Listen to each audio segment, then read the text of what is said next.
Thank you, Dave. Coach, there's been a lot of outside noise the last couple weeks regarding your future. How have you kept your group focused on the task at hand today? Well, these guys have been dealing with that for a lot of weeks in a row, so we're focused on going 1-0. There's a lot on the line here. Rivalry games, records mean nothing, but to get to 11 wins for the first team in the history of this state would be amazing, but we're going to have to play really consistent and play really well football for 4 quarters. Yeah, you said it. Records mean nothing in a rivalry game. What is the biggest challenge in this Egg Bowl? Just to stay composed. You know, these guys are really good. They have a really good offense and some dynamic playmakers, so we got to play really well, win the turnover battle, and limit explosive plays. Thank you, Coach. All right, guys. Dave? And if they win, Taylor, they still could make it to the SEC title game next week. They would need help. Losses by A&M tonight against Texas on ABC, and Alabama in the Iron Bowl on ABC tomorrow.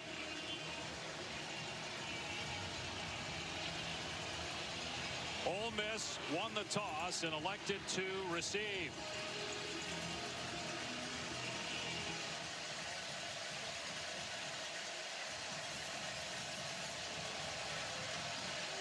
Kyle Ferry will kick it deep.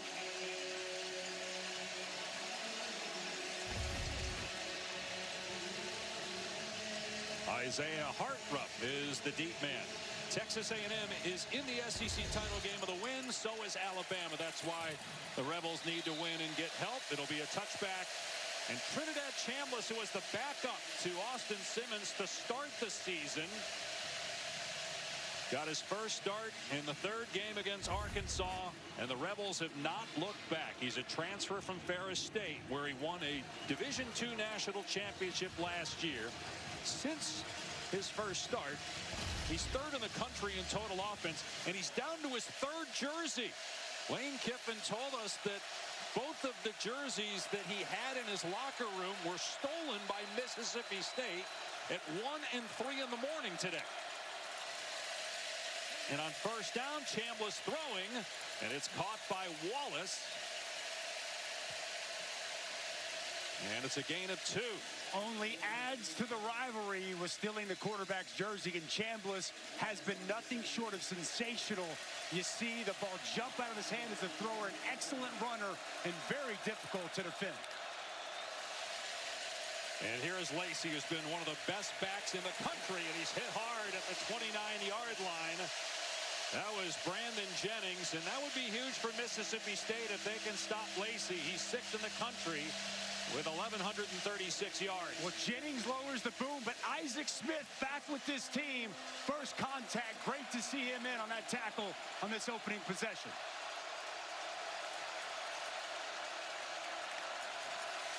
Chambliss on 3rd down and 5 with time to throw, and it's pulled in, and keeping his balance, Wallace all the way down to the 35-yard line. 35-yard gain on 3rd and 5. Well, you mentioned the pressure. Watch this in cut you're going to see here from Wallace, and just a strike delivered from Chambliss. 3-man rush, no pressure, and a nice first down. Lacey down to the 31 for 5 more yards. Mississippi State has allowed 629 rushing yards the last 2 games. The Bulldogs, with a win, would get bowl eligible. They have 1 conference win in 2 seasons with Jeff Levy as the head coach. They beat Arkansas a few weeks back, but they've been blown out in their last 2 games since.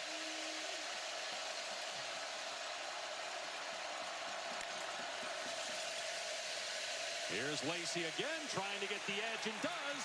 And he's got the 10, and he's got the end zone touchdown, Ole Miss. A 32-yard run, Lacey's 20th rushing touchdown. That leads the nation.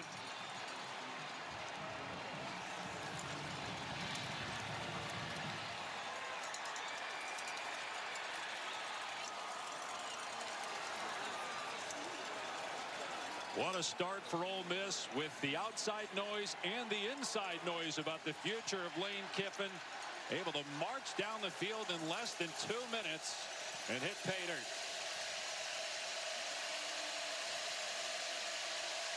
Arnero on for the point after. 7-0 Rebels.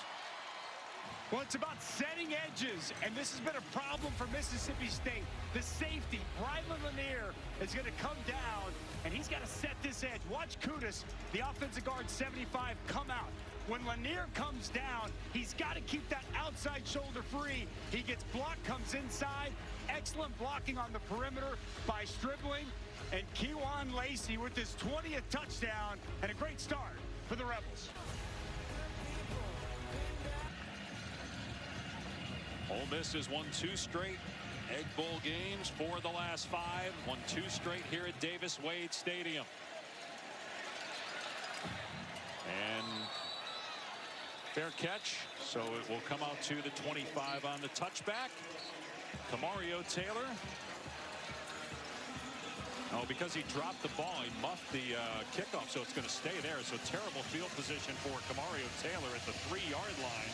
The true freshman, highest-rated quarterback recruit in school history.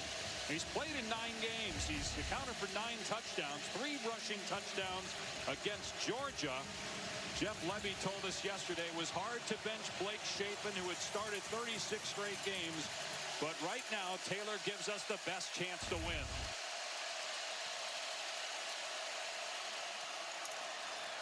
Devon Booth suspended for the first half for disciplinary reasons, so he's not starting at running back. Fluff Bothwell is the tailback.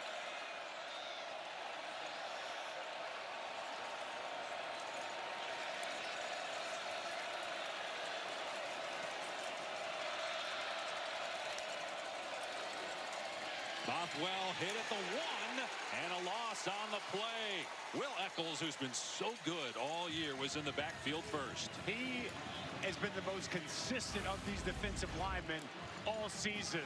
Just stout inside. Really good job staying square, being disruptive, and making that play. Taylor throwing, and it's caught at the 20-yard line by Brennan Thompson, his 48th catch on the season. He's number 2 in the SEC in receiving yards. Well, that is a confidence-building throw for Kamario Taylor to complete that, and a nice chunk explosive play on this opening drive. Bothwell up to the 25, a gain of 5. Our impact players brought to you by Chewy. Well, we just saw one. Brennan Thompson from Mississippi State on the catch. It's as explosive a receiver as there is in the country. Isaac Smith, who was taking the locker room for Mississippi State defensively. Centarian Perkins, and we've already seen Kiwan Lacey with that 20th touchdown in their opening drive. Ole Miss defense so improved the last few games, and getting the first down is Kamario Taylor. Coaches say he's very intelligent, understands the offense extremely well, has great intangibles. He's put on about 30 pounds. He's 6'4", 230 since arriving here in Starkville. He'll throw, and across the middle, it's caught. And it's Traore, the tight end, all the way down to the 39 for a gain of 30. Well, watch Traore just work his way in the middle of the field, and Taylor has time and fires a strike over the middle. Nice job after the catch by the big 6'4", 235-pound tight end. And a big play. Good job by the umpire to duck, as well as that was a bullet thrown by Taylor. Bothwell gets the carry, runs out of real estate on the right sideline, pushed out by Andrew Jones, a gain of just a couple. Well, early accuracy, quick decision making, and you see the ball jump out of the hands of the young freshman quarterback, Kamario Taylor. You mentioned the size earlier, Dave, 6'4", 230, and he is a weapon as a runner, physical, downhill. And best believe that's going to be a big portion of this game plan for Jeff Levy at Mississippi State. It's from Macon, Mississippi, about 30 miles south of here. Bothwell can't find a hole. He is swallowed after a gain of 1 by true freshman Andrew Maddox. It'll bring up 3rd down and long.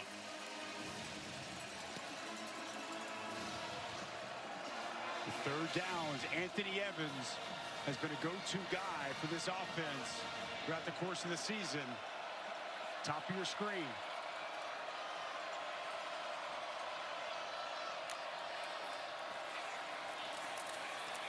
Taylor throws to the left, and Thompson makes the defender miss to get the first down all the way to the 25-yard line. Don't know if he picks up that first down if he doesn't make that defender miss. But a fresh set it down. How about the pocket presence here of Taylor? Bodies around him. He's just cool, calm, collected.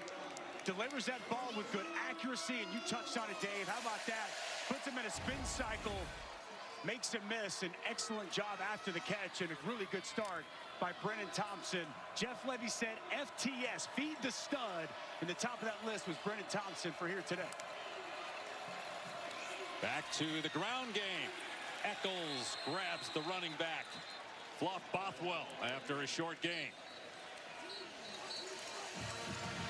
Just a very good answer here on this drive. When you think about muffing that kick, getting the tackle for loss, backed up inside your own 2-yard line, and to put yourself here right outside the red zone.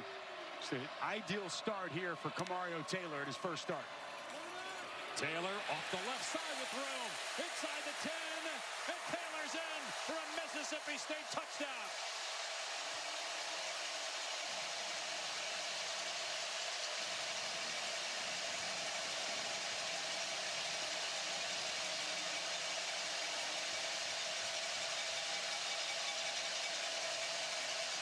They go 97 yards in just over 4 minutes, and Taylor's 6th rushing touchdown of the season in his first career start.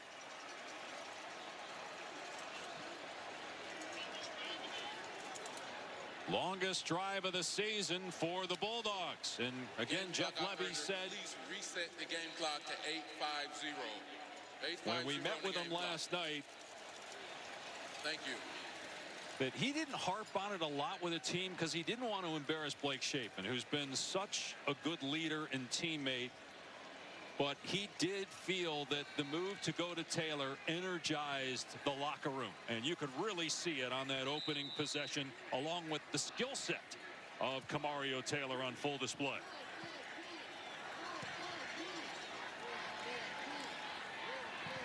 And Ferry ties the game at 7. Well, it's Taylor with the touchdown, but watch the blocking. Okay, it's ideal. Fluff Bothwell. You're going to see Perkins come in. He's going to pick this up. Now watch backside guard. You're going to pull your tight end, and everybody is going to be perfect. 75, Jacoby Jackson.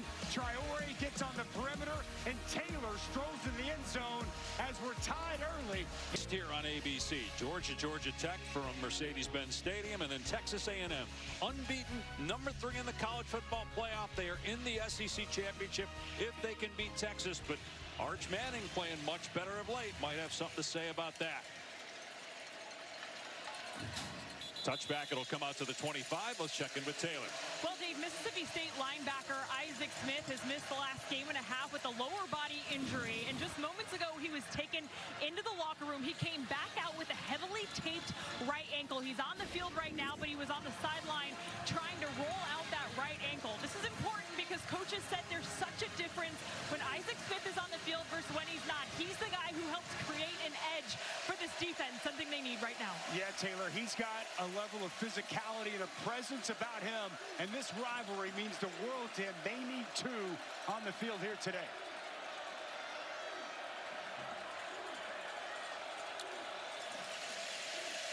Chambliss rolling out, and a diving catch is made for a first down by Trey Wallace. Spent 4 years at Penn State.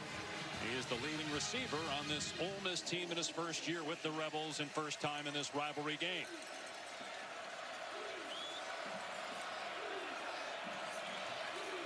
Three catches already for Wallace, 45 on the year. Lacey, who had that 32-yard touchdown run on the last possession, picks up 3 to the 40-yard line, wrapped up by Malik Silla. And this will be the question all throughout this game. Can this Mississippi State run defense that has really struggled the last 3 weeks slow down Kewan Lacey? Because expect to see a heavy dose of 5 here today for this Ole Miss offense. 4 carries, 42 yards already for Lacey. Played 6 games and carried the ball 23 times last year at Missouri before transferring. Out in space, Watkins, a true freshman, gets the first down for Ole Miss into Bulldog territory. With Winston Watkins and this whole receiving core, it just is so deep, and you can go to different guys, but he had a slow start to the season, and as things ramped up, especially that Oklahoma game, the true freshman's been great. Not much that time. Up the middle for Lacey. Bottled up by Jeray Bledsoe. A gain of 1. When they need to see that, Jeray Bledsoe, I think, is the most talented of these interior defensive linemen. They need Travion Williams. They need Kedrick Bingley Jones, and especially Bledsoe inside to be able to hold the point and hold that line of scrimmage here today.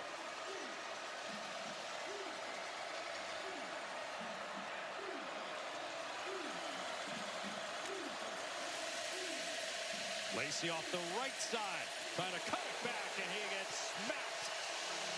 Big hit by Zachary Tillman.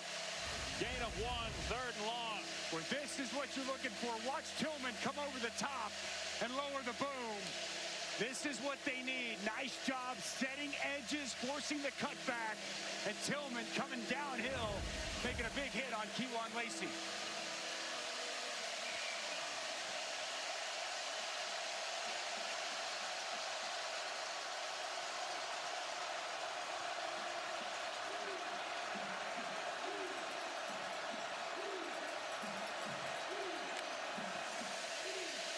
Chambliss steps up and takes off, dives close to a 1st down, and appears to have it. He does at the 34. Chambliss always seems to make the right decisions. He does, and he is such a natural runner. Watch him feel this, and he sees it, and he knows I can get there immediately. And the acceleration, an excellent job diving to get the 1st down. Chambliss fires. There's a flag down. The catch is made by Watkins. He broke a tackle. And close to a 1st down. We'll see what the penalty's about. But what a great story Trinidad Chambliss is. Austin Simmons was supposed to replace Jackson Dart. He started the first 2 games, got hurt against Kentucky. Chambliss got the start the next game against Arkansas and has never looked back. Number 27 of the defense lined up in the neutral zone. The result of the play of the 1st down, the penalty is declined. Chambliss started 16 games in 3 years at Ferris State. That's not FCS. That's Division II, and he won a national title there. But back in week 3, when we met with Lane Kiffin, he said there's something about this young man. We feel really good about him, and boy, was he right. They knew they had something special. Going back to the fall, the first scrimmage he had, 6 possessions, 6 touchdowns, and it was pretty much then that both Weiss and Kiffin knew this kid's got something. And boy, he's shown it ever since he's gotten the reins of this offense. And Chambliss going to the end zone. It's caught for a touchdown by Wallace. What a throw by Chambliss, right on the money for 6.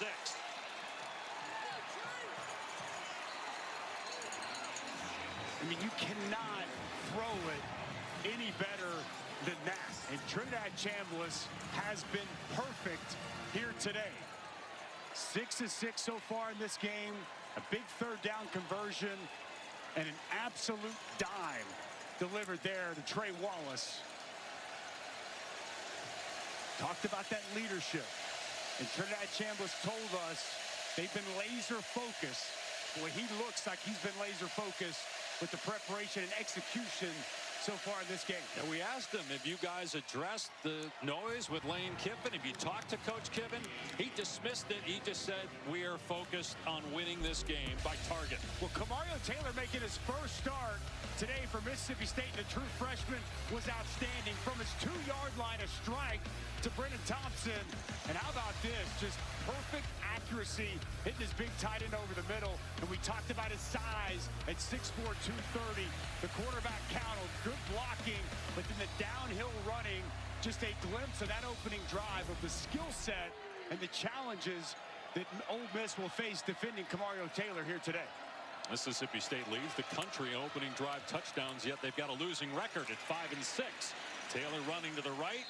He's got a touchdown running or passing now in 6 straight games. And picks up a couple there before Xavier Harris shoves him out of play. I think that opening drive is a glimpse for everyone to see why Jeff Levy made this tough move. Blake Shapen, a veteran senior quarterback on senior day, but he felt Kamario Taylor gives this team the best chance to win, and they want to close out this season with a bowl game and postseason play. Between the tackles, it's Xavier Gayton, just his 23rd carry of the year. He'll come up short of a 1st down by a couple yards. Caden had a critical lost fumble in a game against Florida, a game Mississippi State lost by 2. They lost in overtime to Texas and Tennessee, but beat Arkansas. Well, they've been close to winning more SEC games than just the one. Didn't win a single conference game a year ago, but greatly improved from 2024. Taylor keeps it himself, got the first down and more. Out to the 37 for a gain of 4. Well, it's a numbers game. Look at the numbers in the box. Only 5.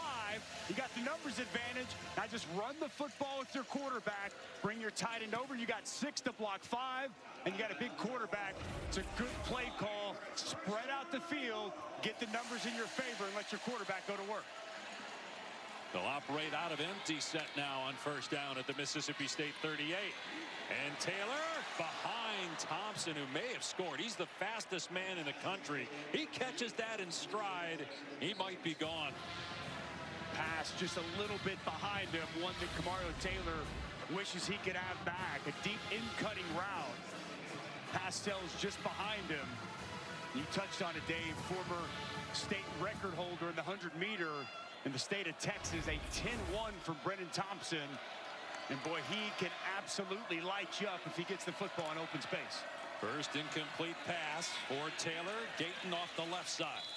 And a short game, maybe 2 before he's grounded by Suntarian Perkins. It'll be 3rd down and long.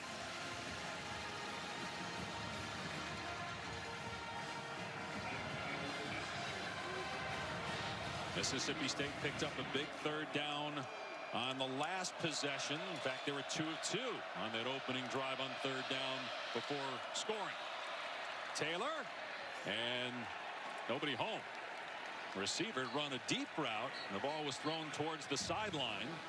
That's Brennan Thompson down at the 10-yard line of Ole Miss, so it's going to be a punt. And Brennan Thompson, Kamario Taylor on completely different pages. He was expecting a comeback route on the outside, and Brennan Thompson just continued to run vertical the entire way. Conversation I would hope would be had over on the sideline between quarterback and wide receiver. Ethan Pulliam will punt. Wallace is the deep man, has to race forward and makes the fair catch at about the 22. So Trinidad Chambliss in great company when you look at most games with 300 passing yards and 50 rushing yards in the SEC the last 30 years. You got 2 Heisman winners, tied with Manziel at 4 in 2012, and 2 fewer than Jaden Daniels with LSU in 2023. And I'm not so sure if Trinidad Chambliss hadn't started to kick off the season against Georgia State and Kentucky, he wouldn't be more in the Heisman Trophy conversation, because since he's taken over, few people have been as good and impacted their team the way Trinidad Chambliss has here this season. He has been a playmaker, and he's been outstanding and impossible to defend.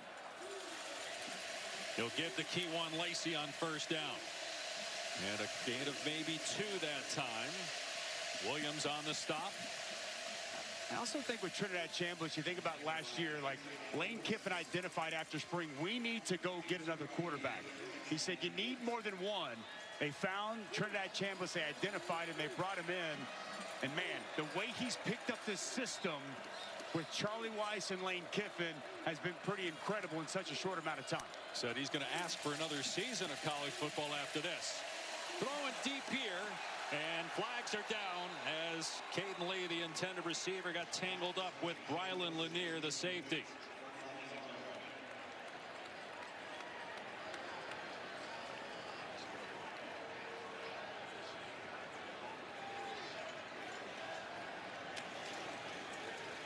Pass interference. Defense, number 3.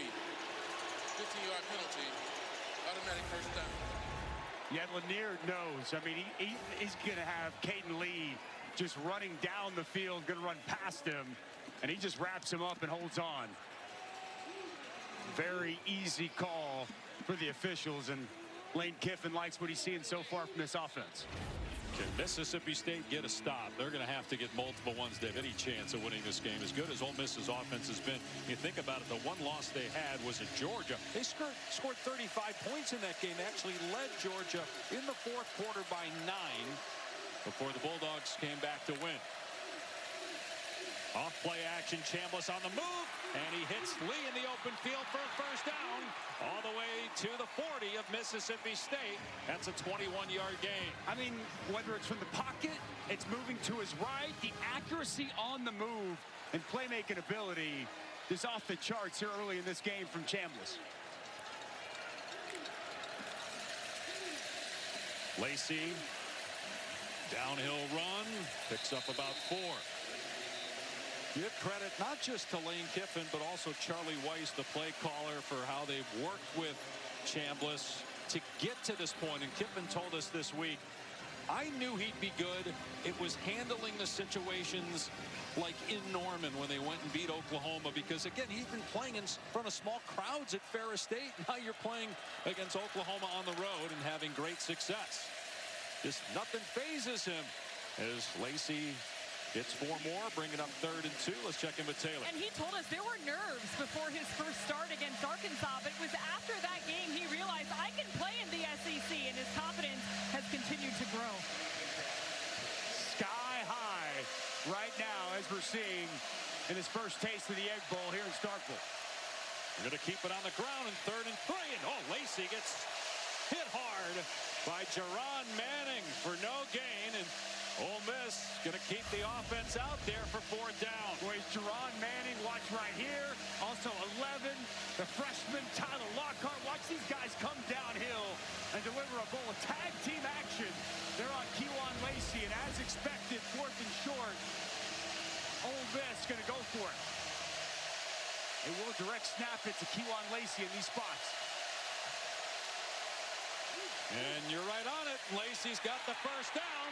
And a touchdown-saving tackle by Lanier at the 23-yard line. Ole Miss is now 18 of 28 on 4th down this year. We're here to see backside tight end pull and get out in front. Just going to be a counter with Kewan Lacey. They love giving him the football in these short yard situations, goal line situations. They will continue to call his number now. 11 carries already in the first quarter for Lacey. Final seconds of the opening quarter. Chambliss will keep it. And he is run out of bounds at the 11-yard line. Pushed out by Kelly Jones on the final play of the opening quarter. Trinidad Chambliss, 7 of 7 passing. A touchdown, Kewan Lacey. A touchdown, McGregor. Coach, you have another opportunity to score right now. What has impressed you the most about your offensive start? Well, they've come out really well, obviously extremely focused, and they're executing really well, run and pass, and we actually have some bigger plays. They're grabbing us in some cover 0 and got the pass interference. So we need to finish this and get up 21-7 here. Thank you, Coach. All right. Dave? A lot of speculation about this being the last game for Lane Kiffin at Ole Miss. We spoke with athletic director Keith Carter before the game. He said he believes Kiffin is staying as that pass by Chambliss thrown off target. He and Trey Wallace not on the same page. Kiffin, in his 6th season now, led them to 3 consecutive 10-win campaigns with a win. They're basically, and even if they were to make the SEC title game and lose, and obviously their chances drop significantly. The committee would consider, if Kiffin takes another job and isn't coaching Ole Miss, whether they would make the college football playoff if he's not here. An announcement will come tomorrow. Keith Carter reiterated that to us on the field. But again, he believes Kiffin is staying. He said there is a contingency plan, as there's movement up front and a penalty flag. If Kiffin were to leave, likely on this current staff and interim head coach. Start. Offense, number 75, 5-yard penalty, 3rd down. And I really appreciated Keith Carter talking with us before the game, like you mentioned, very honest, very open, kind of told us everything that was going on. There's an agreement between them that a decision would come so that they could start to move forward. What that looks like, if Ole Miss wins and they're in an SEC championship playoff, we'll find out. But like you said, Dave, the expectation from the Ole Miss athletic director is that Lane Kiffin's the coach moving forward. Kiffin told us earlier in the week he has not made a decision, and Carter believes that as well. They run Lacey on 3rd and 13. They only get about 5. It's 4th down. and Ole Miss will send down the field goal team, and Mississippi State able to finally get a stop. Well, that feels like a significant stop, and I know just to force a field goal, giving up a lot of yards, but find a way to force this field goal and keep them out of the end zone feels significant for the defensive coordinator Coleman Hutzler and just the confidence of this defense overall. 37-yard attempt by Lucas Carnero, one of the best kickers in the country, 21 of 23 on the season. But he hooks it wide to the left.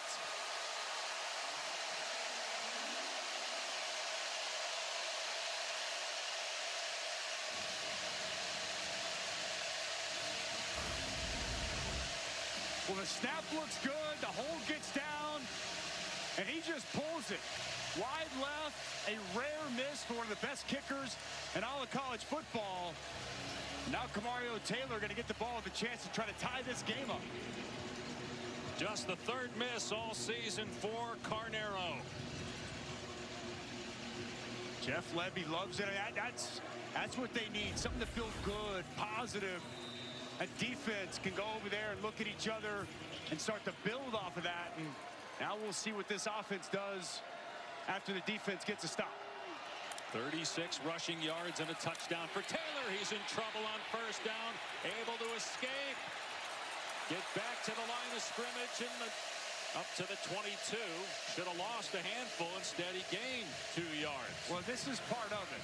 I mean, that play had disaster written all over it, but this offensive line has struggled all year. And the tackles for loss, the sacks, they've continued to mount, and that's a part of this, why Taylor gives them a better opportunity with an offensive line that's had their issues. Chapin would have been set. No question on that play. Taylor breaks free at the 40. Taylor still going. And finally run out at the 40 of Ole Miss. Well, they continue to get the ball in the perimeter. This time it's 10. Cam Ball, the tight end that's going to get outside and help lead the way. Both tight ends, Traore, Cam Ball, and that speed and downhill running on the perimeter from Kamario Taylor. 39-yard gain. He's already got 77 rushing yards on the day. Taylor throwing, it's tipped, and it is picked off. It was deflected by the tailback, and then Umad Mielen gets the interception. So it was tipped twice by a D lineman, then off the fingertips of the running back and into the arms of Umad Mielen. Well, it's going to be Will Eccles inside. Shuts his pass rush down, gets his right hand up. Watch him work inside here and really do a nice job getting right in this throwing lane and getting the initial deflection of this football. Right hand's up, then it's off the hand of Bothwell, like you mentioned, and a huge interception for Umad Mielen to get their offense the football back. Just a tough play there. Eccles with the deflection. Bothwell tries to grab it. The old tip drill. And Lane Kiffin's fired up from his defense, getting a takeaway. First interception from Taylor. And they're able to move the ball at will against Ole Miss so far in this game. They've got 153 yards of offense. 198 on offense for Ole Miss. Chambliss on the run, flips it downfield, and just off target. Intended for Wallace, who had a step on Isaac Smith. And Trey Wallace just been a really good addition to this receiving corps. Several additions. Dejon Stribling, Deuce Alexander, all these new faces. They had to revamp, retune this receiver corps, and well, they have been really good. And the quarterback does an excellent job spreading the football around, but a rare miss there down the field. Play action. Chambliss overthrows Watkins, so that is now 3 consecutive incompletions for Chambliss after he started 7 of 7, and it brings up 3rd down and 10. And that pass just sails high. Good coverage there from Manning. Pass high, and boy, how big would this be if Mississippi State, after the turnover, could get a quick 3 and out.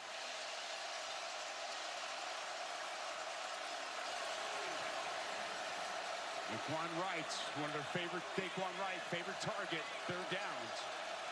See him in motion.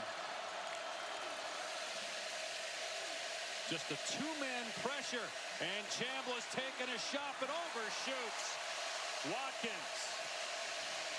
So there's the 3 and out. Mississippi State will get it back. Boy, Trinidad Chambliss just off here because he's got what he wants. Winston Watkins going to run a deep post, and he gets the safety. Isaac Smith turned around, and this pass just sails clear of his wide receiver. It's an off possession there for Trinidad Chambliss, and back-to-back stops now for this Mississippi State defense. Gotta help their confidence as Bird gets rid of the punt. There's a flag down. Evans backpedaling, makes the fair catch at the 11. The penalty marker is at the 43 of Ole Miss. Early second quarter, the Rebels up 14-7 in this 122nd meeting. Battle of the Golden Egg, a trophy that started in 1927, but these two teams started playing in 1901 right here in Starkville. Illegal formation against the receiving team.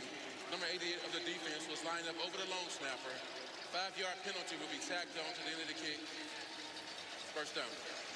The 10th most played rivalry in the country, second most in the SEC, behind Auburn, Georgia. Mississippi State with possession, down 7. When we come back. Here at Davis Wade Stadium, and Ole Miss got off to a good start with Kewan Lacey scoring from 32 yards out. Mississippi State bounced back with a touchdown by the quarterback Camario Taylor in his first career start, and Chambliss a deep ball to Wallace to make it 14-7. Mississippi State back on offense at its 12-yard line. A turnover by State on its last drive. They run Bothwell here, puts his head down and picks up 2, tackled by Wydett Williams. Ole Miss playing for a spot in the college football playoff. If they can win this game, still a chance, albeit would need a lot of help to get into the SEC title game. And the Bulldogs trying to get bowl eligible. Taylor in trouble, gets away from the defender. There's a late flag thrown, and Taylor slides at about the 26-yard line.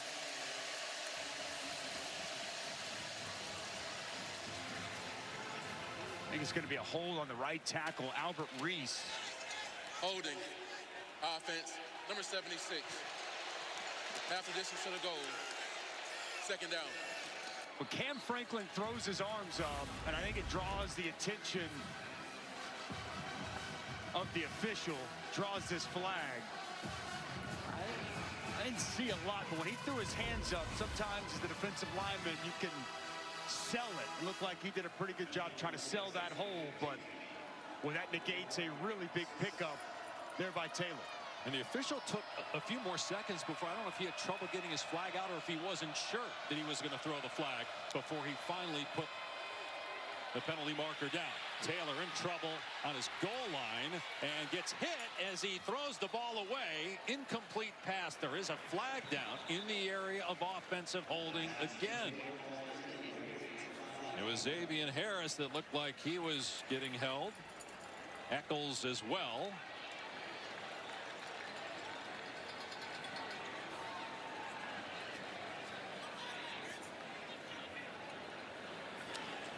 Lane's going to decline it. Holding. Offense number 72. That penalty is declined. Third down. Would have only been half the distance to the goal, so you certainly understand Kiffin declining the penalty. It'll be 3rd and 16. Dangerous spot here for a young quarterback, probably thrown from his own end zone. Turned it over, albeit not his fault, on a tip pass on the last possession.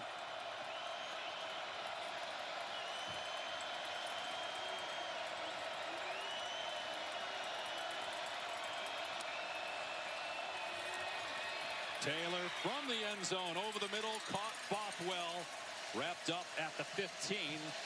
A gain of 9. That will give the punters some breathing room here. That's if they punt it. The offense is on the field. They got to punt the football. Yeah, you got to punt the football. It took Jeff a little time there, Levy, before he sent them out. He did go for it against Missouri a couple weeks ago inside his own 25. I think a little bit too early in a one-score game to be going for it inside your own 20. But a good stop for Ole Miss, a defense that has been much improved here the last 4 or 5 games of this season. William, a line drive right at Wallace. Fair caught at the 37. Take a look at this week's college football playoff bracket brought to you by Capital One. Now, you see Miami at number 11. That's basically a placeholder. They would have to win the ACC championship to guarantee a spot. The top 4 remains unchanged. Ole Miss was number 6 last week, but after Oregon trounced USC, they flip-flopped. Yeah, Oregon, I think the committee was waiting to see them being a good team. They did. They rewarded them. Ole Miss was on a bye. And there's just so much up in the air today, tomorrow. What a weekend of college football. This is as good a weekend, rivalry week with all the rivalries, the games that are at stake for conference championships, for playoff spots, as good as I can remember here today and tomorrow. Lacey can't slip a tackle on the edge. Tripped up by Smith. And this is what we've got coming up for you next on ABC. It was a classic last year, an 8-overtime game that Georgia won, and then you got Texas trying to spoil A&M's unbeaten season tonight. And a great lineup for you tomorrow as well on ESPN and ABC. Lacey to the 40, a gain of 3. It'll be 3rd down and 6. When Isaac Smith is flying around out there, and we talked about his presence, about his physicality. Watch him come downhill, lower the shoulder once again, and just let Kewan Lacey feel it. Love what I'm seeing from Isaac Smith here in this first half. Dad Reggie played at Ole Miss, so he knows all about this rivalry going back to his childhood.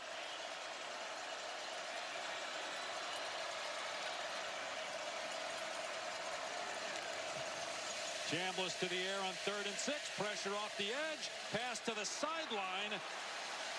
And out of bounds. Intended for Caden Lee. And it's 4th down and 6. And Ole Miss will punt again. We're going, it's 3 straight stops now for Mississippi State. The coverage is excellent. And this pass just sails a little bit high. Caden Lee gets up but can't get his feet in. And Mississippi State's found something here defensively against this Ole Miss offense. Well, Chambliss has won for his last 6 after a 6-for-6 start. Evans has the football on the fair catch at the Mississippi State 14. Lane Kiffin's Rebels up 7 in this rivalry game. Welcome back to a fantastic 98th edition of the Egg Bowl. One of the big storylines surrounding this game, Lane Kiffin's future. Will he stay or will he go? Would it be Florida, LSU, or Ole Miss? Well, it won't be the Florida Gators. According to Pete Thamel, ESPN's college football insider, the Gators are moving on based on irregular communication with Kiffin recently that leads them to believe his interests lie elsewhere. So is it LSU or Ole Miss? Ole Miss Athletic Director Keith Carter expects an answer tomorrow. I will tell you guys, based on my ongoing conversations with Kiffin throughout all of this, I'm not sure he even knows as we stand here right now. It's kind of like that Nate Bargatze Saturday Night Live skit where he plays George Washington. Nobody knows. Well, and that was our read on not only Kiffin as Taylor keeping the ball and still going. Yeah, great run out to the 22. But in our conversations with Lane as well, Marty, and then just our group conversation, the 3 of us along with Taylor McGregor talking with Keith Carter on the field. And Lane Kiffin was walking by. He actually joined the conversation. Now, at that point, we were talking about Trinidad Chambliss. Lane brought up, hey, did you guys know Trinidad Chambliss had his jersey stolen by Mississippi State? But it's just kind of interesting as we're talking with his boss about him, and then Lane just happens to walk up and join the conversation. He knew what we were talking about. Yes. He knew exactly what we were talking about, Taylor. But the best part about the Trinidad Chambliss story, guys, his jersey was stolen once. So it was stolen once. The equipment staff went in, realized it was stolen. So they set up cameras, replaced the jersey, and then they got the guys on camera stealing it again. And then the best part was pregame, I went up and asked Jeff Levy about it, and he said, I actually think that it was Lane Kiffin. So he asked Lane Kiffin pregame, are you sure that wasn't you? That seems like something you would do. I like it. Adds to the rivalry. Adds to the sizzle of this year's Egg Bowl. Bothwell up the middle for a gain of 4. And again, the read that we got also from Athletic Director Keith Carter is that he doesn't believe Lane Kiffin has made a decision, but he told us a decision will be given. Now, he didn't say that Lane was given an ultimatum. He said it was a group decision that Lane would tell them by tonight or tomorrow morning whether he was staying or not. A highly anticipated decision that will have Rebels and Tigers fans on the edge of their seat, as we now know from Marty that the Gators are officially off the Lane train. Well, and again, in talking with Carter, we brought up the fact, well, what if Kiffin leaves? Will he be able to coach the team in the college football playoff? He said a decision has not been made. Nothing is off the table. But he wouldn't feel great, as Taylor is hit hard at the 32 on 3rd down and 3 and doesn't get the 1st down, about Kiffin going to a rival and then staying to coach Ole Miss in the college football playoff. It's also possible Kiffin could then take staff members with him. We asked Carter about that. He said, we have a plan in place in case Kiffin and others were to leave. A lot left to unfold, and again, they got to worry about winning this game before you worry about, what does it mean for potential playoff, SEC championship. The matter at hand is to beat Mississippi State and then figure that out. But there's still a lot left to figure out. As Wallace struggles that, but is able to secure it. A lot left to unfold here between today into tomorrow morning. Midway point of the 2nd quarter, and Ole Miss with the ball, leading by 7 when we come back to Starforce. Since Lane Kiffin took over Ole Miss, they are the total yards leader of college football. But here in the 2nd quarter, they have not been able to move the ball. And credit Mississippi State's defense. They've done an excellent job stopping the run game. Kewan Lacey was hot knife through butter early, but now this Mississippi State defense has been downhill, it's been aggressive, it's been attacking, and Trinidad Chambliss has been off. He started 7 for 7, 0 for his last 5, with 4 of those being overthrows. I'd expect to see them get him involved in the run game. We haven't seen him impact much with his legs. Maybe some more short, intermediate throws instead of trying to push the football down the field. Get him back into the flow, get him back into a rhythm here on this drive. That was Coleman Hutzler, the defensive coordinator for Mississippi State, holding them to 10 yards here in the 2nd period. Chambliss on the move, a short dump off to the tight end right, but he gets only a yard on the play. Flying to the football was Mitchell and Smith. Well, Isaac Smith is all over the place, and as expected, just a short, easy throw. See him make a completion.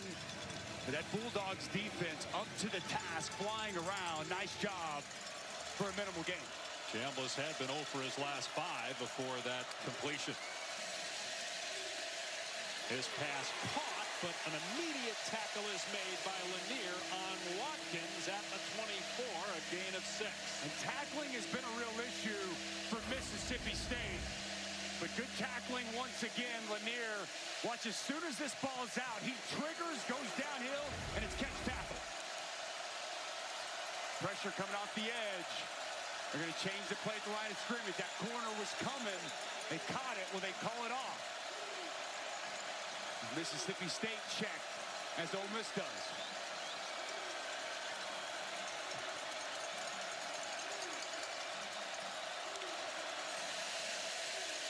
Chambliss with time, checks it down, and it's a 1st down and more for Lacey.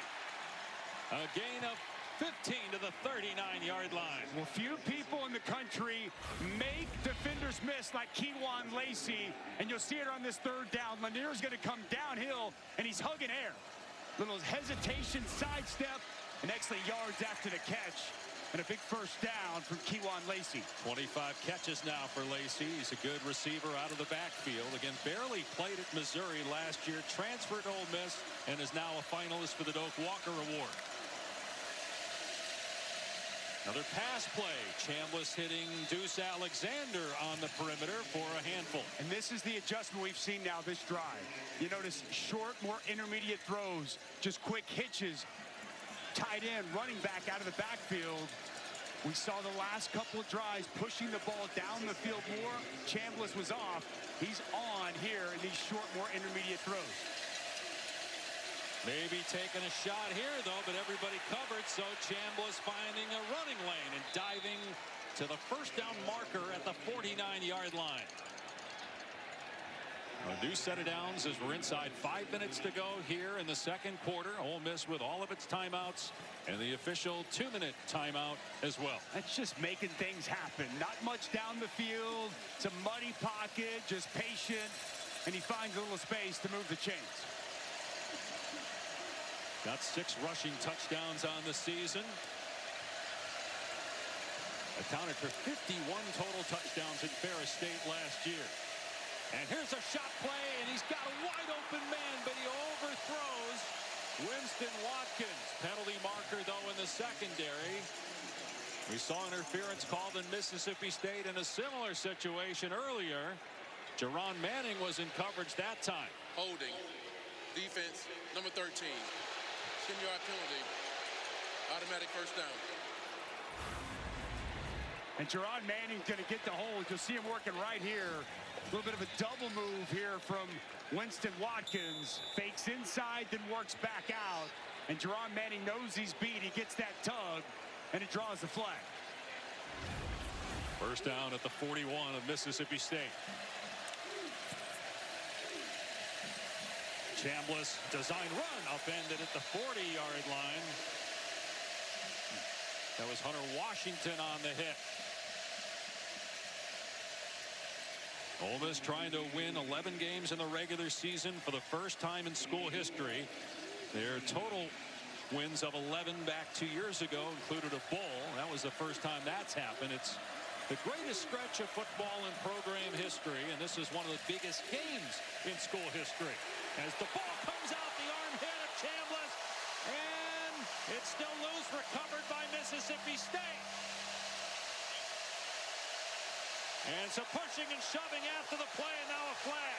Daquan Wright and Tyler Lockhart get into it, and now the benches are starting to empty. Mississippi State running onto the field late. Another flag is thrown. The Ole Miss players are staying on their sideline, while Mississippi State's bench has come onto the field. Got to keep your composure in this spot. Both these coaches, these staffs need to get their players, need to pull them back. Boy, the tempers are flared. Ruling on the field is Malik Silla, forced a fumble on Chambliss, recovered by Mississippi State. And now they got to sort that out, whether the hand was going forward before the ball came out, or after, also after the play, what the penalties will be here.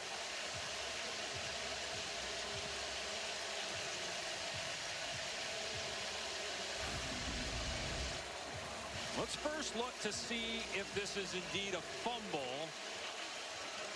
or was the hand going forward? It's tough to tell from that angle. Silla with an excellent rush off the edge, got that length, and he gets that right hand on the ball. Was it not free there by the Covered helmet? by the defense. Well, let's bring in Matt Austin while they sort this out. Matt, what did you see? Yeah, Dave, I think this is going to be ruled a forward pass. It looks to me like the hand is coming forward. There's a nice view from behind with the hand still in control of the ball. So I think this is going to be overturned to an incomplete pass. All right, they will look at that in a second. First, they're still sorting out the penalty flags thrown post-whistle.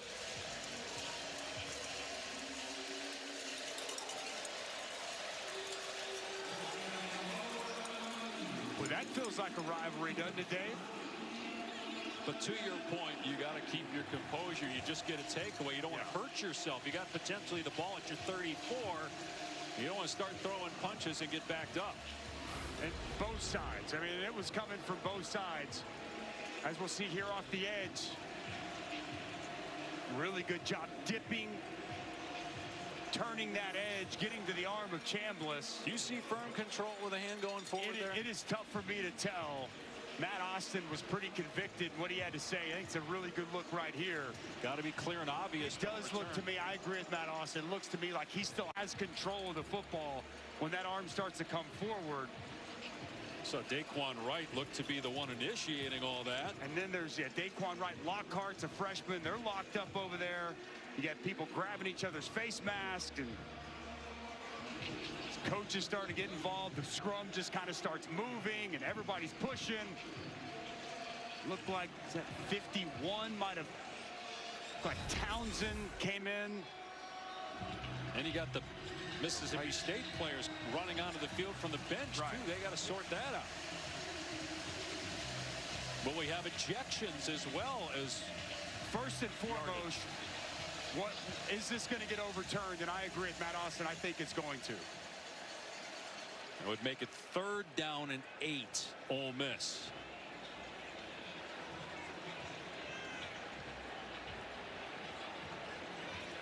Ball was around the 39 of Mississippi State.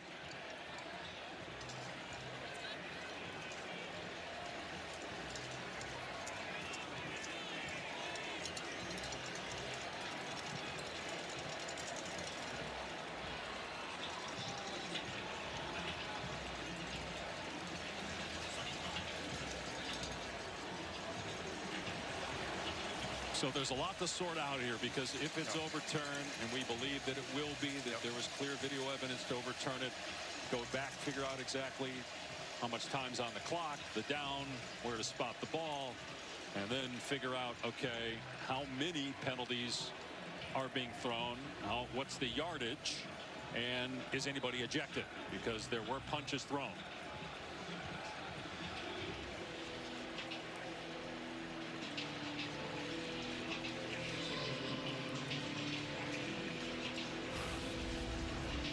Take a look again at the scrum.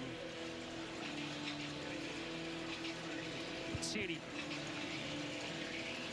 You can't really tell much here, Matt. I mean, how do they determine this, Matt, in a situation like this? How do they go back and determine what penalties get assessed? Is an incomplete pass. After the play, personal fouls, number 11 and number 51 of the offense. Personal foul, number 8 of the defense. Those fouls offset. 3rd down. So no ejections there. Right. There were punches thrown. Matt, you surprised that nobody got kicked out? We saw punches there. Well, replay can help with punches, and it's really hard to tell what's a punch, what's kind of a slap to the face. The one thing that concerns me is normally these would be unsportsmanlike conduct penalties on all the players, because that puts a counter on every player, and if something happens again, then they're ejected. To go with personal foul, that's like, offsetting fouls and nothing really happened, and there's no repercussions moving forward. So I would have liked to see an unsportsmanlike conduct penalties. Well, I like the fact that nobody's assessed any negative penalties. I mean, because to me it was just a bunch of pushing and shoving. Everybody got all amped up. Adds a little bit of drama here.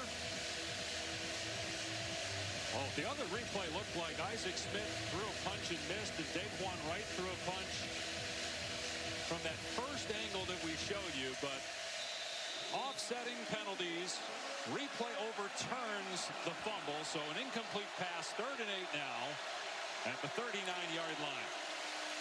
Chambliss back to throw, flips it downfield, incomplete, and no flag. Watkins covered well by Manning deep, and it's 4th and 8. Well, this time Coleman Hutcher's going to dial it up. We're going to bring pressure here, and then pressure from all the way in the back. And it's going to force this pass to be slightly overthrown. Good job by Nick Mitchell getting there. And the coverage is there down the field. There was a flag. We did not see a flag thrown, but Mississippi State's declining it. It was against Ole Miss. And so it is 4th down and 8. And another punt coming up. It's been a long time since Ole Miss has been stopped in a quarter. I mean, they've done nothing offensively this period after a terrific first quarter. 4 straight possessions now. Going to yield no points for this Ole Miss offense. In the first 2 drives, they just had their way with Mississippi State. Oscar Bird trying to pin Mississippi State deep. And it takes a huge hop and into the end zone. Oh, my goodness. Ole Miss had a player down there. TJ Banks was waiting for it on the 1, but it scoots into the end zone for a touchback. This was set up to be perfect and have Mississippi State pinned on the 1, and just terribly misplayed by TJ Banks. Let's take a look from the progressive pylon cam as Banks settles in and just completely misplays this football and allows it into the end zone. What a huge break for Mississippi State. But now, can the Bulldogs take advantage? They have been able to move the ball against Ole Miss, but they turned it over when they got inside the 40. The last couple possessions, they've had to punt the football. They have 3:07, all their timeouts, and the official 2-minute timeout to work with. And true freshman Kamario Taylor making his first start. Dumps it off. Thompson underneath gets the first down and a gain of 15. A nice job by Brennan Thompson finding open space, sitting down, and a good confident throw from Taylor. The highest rated quarterback recruit in school history. It played in 9 games, but Blake Shapen had started 36 in a row until today. A lot of room for Bothwell. And Bothwell still going inside the 40. Ole Miss finally gets to him. Inside the 25, Daugherty. Well, how about the perimeter blocking outside? It's going to be Anthony Evans. It's going to be 11, Aiden Williams. And then the tight end, Traore, is the lead blocker and sets Bothwell up for that massive chunk run day. Gain of 43 for Bothwell. Transfer from South Alabama. Seeking his third 100-yard game of the season. No room to run this time as he gets flattened at the line of scrimmage. Maybe 1 yard on the play.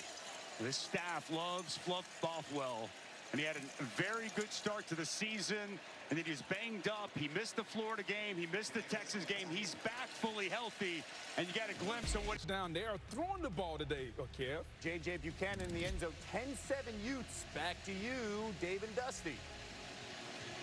All right, Kevin and Booger, look forward to hearing from you guys shortly. 2 minutes to go. Each team with 3 timeouts, and Mississippi State near the red zone, down 7, and now outgaining Ole Miss in this football game. Kamario Taylor fakes the swing, now throws it towards the end zone, incomplete. Anthony Evans, the intended target. Wydett Williams in coverage. It is 3rd down and long. We fake that swing screen outside, get the defenders to jump it, and try to hit Anthony Evans. That pass just off the mark. Anthony Evans unable to elevate and bring that in. See the numbers for Taylor. An interception on a deflection. He has got 85 rushing yards and a touchdown.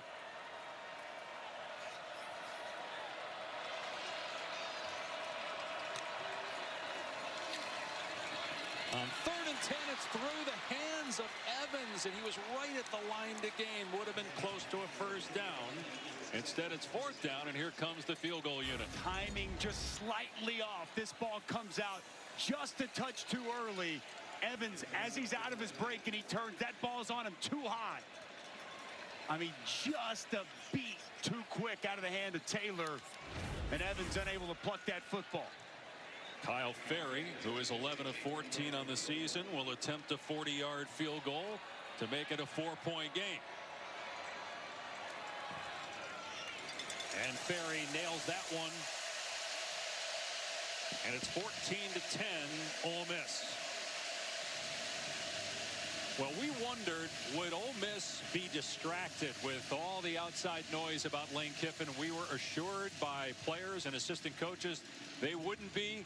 And they came out and played a great first quarter. Yeah. It's just Mississippi State has found something defensively after really a struggle all season here in the second quarter. Yeah, I was going to say, because the execution was superb to start this game for Ole Miss. Trinidad Chambliss has got some overthrows, so you got to factor that in. But the Mississippi State defense, it's flying around. It's playing with physicality. It's tackling well, something they have not done the last 3 games. You couple all of that, and it's really their defense that has kept them in this ball game and find themselves down 4 here late in this second quarter. Yes, since Ole Miss missed the field goal that would have extended the lead to 17-7, they've had 47 yards on 14 plays and 2 3-and-outs. They'll have 3 timeouts to work with. Mississippi State still with 3. Come out to the 25 after the touchback. Let's take a look at it. Trinidad Chambliss, we've talked a lot about him today for good reason, and it was a great start. He was on point. You see that excellent throw there in the middle of the field. This touchdown pass to Trey Wallace. You can't throw it any better than that. Since then, he's just been off. Here's a overthrow to Trey Wallace on the move from the pocket. He misses Watkins high and long, and yet another overthrow down the field, missing his intended target. Can Trinidad Chambliss get it back together here before halftime? Just 27 passing yards on 4 of 11 after that hot start. From his own 25. Chambliss on the rollout. Goes back across the middle, and it's batted down by Jennings. Boy, Jennings, eyes on the quarterback as he's closing. Watch him just do a good job. Get outside, get right in the path of the quarterback, and get his hands up and get this pass deflection. A playoff spot on the line for Ole Miss. A chance perhaps still to play for the SEC championship. They've never been to an SEC title game. That's also on the line. Chambliss off play action over the middle, complete. And a first down to Caden Lee. Last year he was a third-team All-SEC receiver, 57 catches, but his number's way down this year. But Chambliss going to him a handful of times here in this first half. Here he is again on the catch, and he's picked up and slammed. Boy, Jerron Manning all over him. That's a gain of about 4. This Mississippi State defense has been lacking an edge. They're playing with an edge here today. And the clock approaching a minute to go.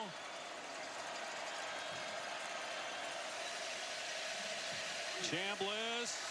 Back shoulder fade is caught by Stribling to the 37 of Mississippi State, and a first down with 56 seconds left. We haven't called Stribling's name much. How about the route? Excellent job on the back shoulder. Good job on the adjustment by Stribling, and an easy pitch and catch. Got that size, good route runner, 6'2", Dejon Stribling. 21-yard gain. Another pass play. Underneath to right, wrapped up at the 33, and Lane Kiffin will call a timeout. He has got 2 left. The clock is still running, but Kiffin called for time, so they're going to have to put some seconds back on. About 4 seconds came off the clock after Kiffin had called a timeout. That sometimes happens in home games. In rivalry home games, it's going to happen even First more. charge time of the half. Ole Miss, 30 seconds in lead. Soon the officials caught that, but we'll see. Ole Miss 10-1. 6-1 in conference play. The lone loss was against Georgia. Georgia lost to Alabama. Bama lost to Oklahoma. But Bama has the easiest path along with A&M. A&M plays Texas tonight on ABC. Those two teams win. They're in. Ole Miss needs to win and get help. Very simple. Just like you said, Bama, A&M win. There's your SEC title game. If either one of those two lose, Georgia will go to the SEC championship game, and Ole Miss needs the most help. They got to win this game, obviously, and they need both Alabama and Texas A&M to lose for them to get in. But much like a lot of these conference races, man, it's coming down to the final weekend before we determine who's playing for conference championships. They put 7 seconds back on the clock, so 50 seconds to go in the half. Chambliss has time, now takes off with everybody covered downfield, and he gets to the ground at the 25-yard line. Clock will stop to reset the chains. 2 timeouts left for the Rebels. They will not use one here. He's such a dangerous runner. When it's not there down the field, can make a play when there's nothing there. Chambliss, and it's caught at the 11-yard line by Caden Lee. Gain of 15. Another first down for Ole Miss. Well, it's the veteran of this group of guys that have been here within this offense. Caden Lee, such a good slot receiver, savvy route runner. You see there on the out route. And on this drive, Chambliss and Lee in perfect sync. And Chambliss going to run it here and tackled at the 10. Kiffin will call a timeout with 17 seconds left, bringing up 2nd and 9.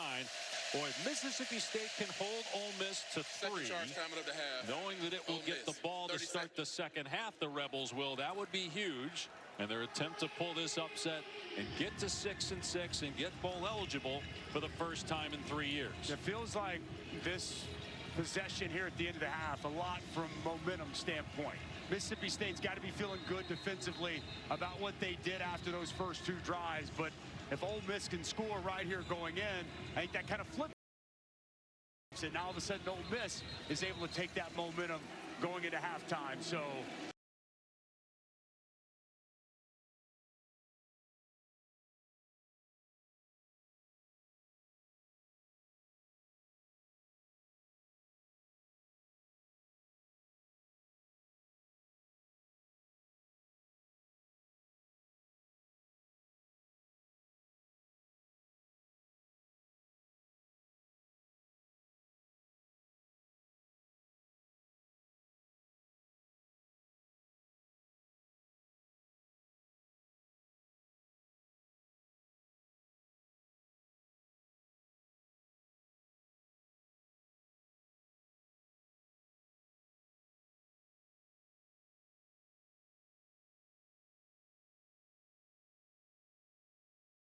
with 17 seconds left, a timeout for Ole Miss as they sit on the 10-yard line.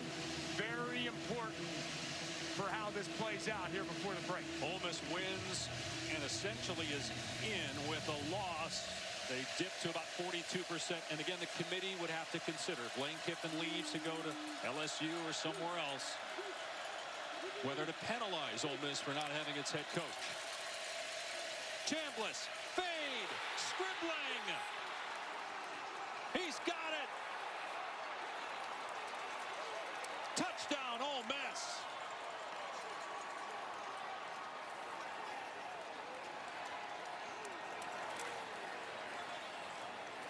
Javen Williams in coverage, but what a catch by Stribling. It is tremendous. Watch this concentration going up, and this foot comes down inbounds before he hits out of bounds.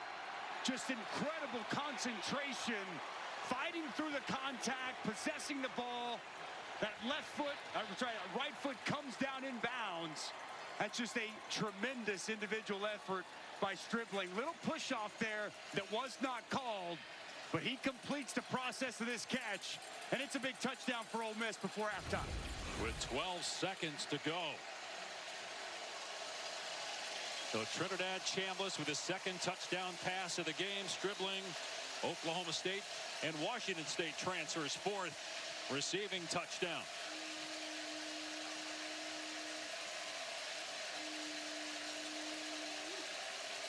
Carnero, who missed a field goal earlier in the game, buries the extra point, and it's 21-10 Ole Miss. Great response from Lane Kiffin's team. Well, Trinidad Chambliss, he started so hot today, 7 for 7. Then he really cooled off, and we saw him heat back up here on this final drive. From the pocket, he's got time. Great job by Lacey picking up that blitz. And then go to Stribling, the biggest target outside, 6'2", that back shoulder, easy throw. Caden Lee, we touched on. Great route, good timing there. And then go back to your big target. He's got the size advantage outside.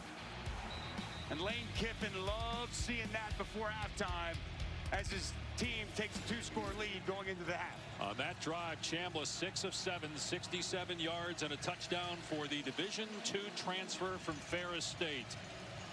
There are a lot of complaints about the portal, and we certainly get those complaints. But one of the great things about the transfer portal is players like Trinidad Chambliss. There's no doubt. He had no Division I offers.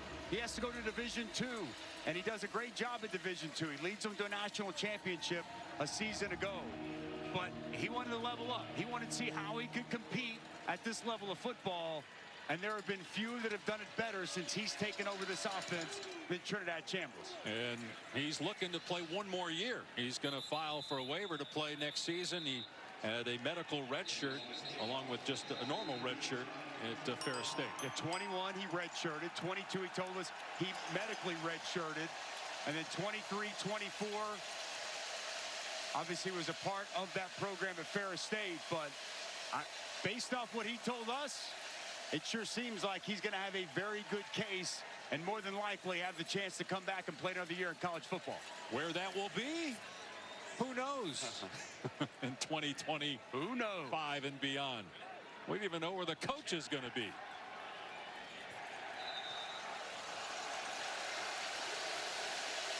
Mississippi State just going to take a knee here and go to the locker room. They will get the ball to start the second half.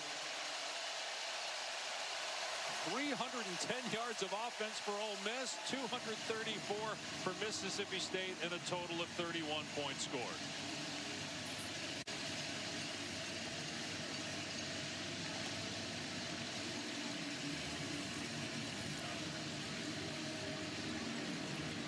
Yeah, the turnover by Taylor, a turnover by Ole Miss that was overturned by replay, and those were huge plays in this first half. And you saw, again, extracurricular activity. I wonder if that's what Lane Kiffin is talking about with the officials. He is now with Taylor.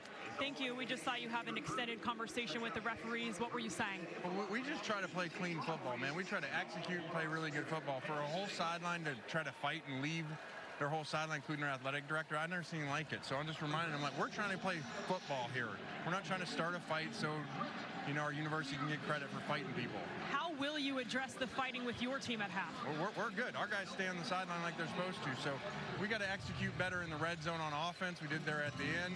On defense, we calmed down after the beginning, but we need to sustain some drives here and put this game away. Thank you, Coach. Dave?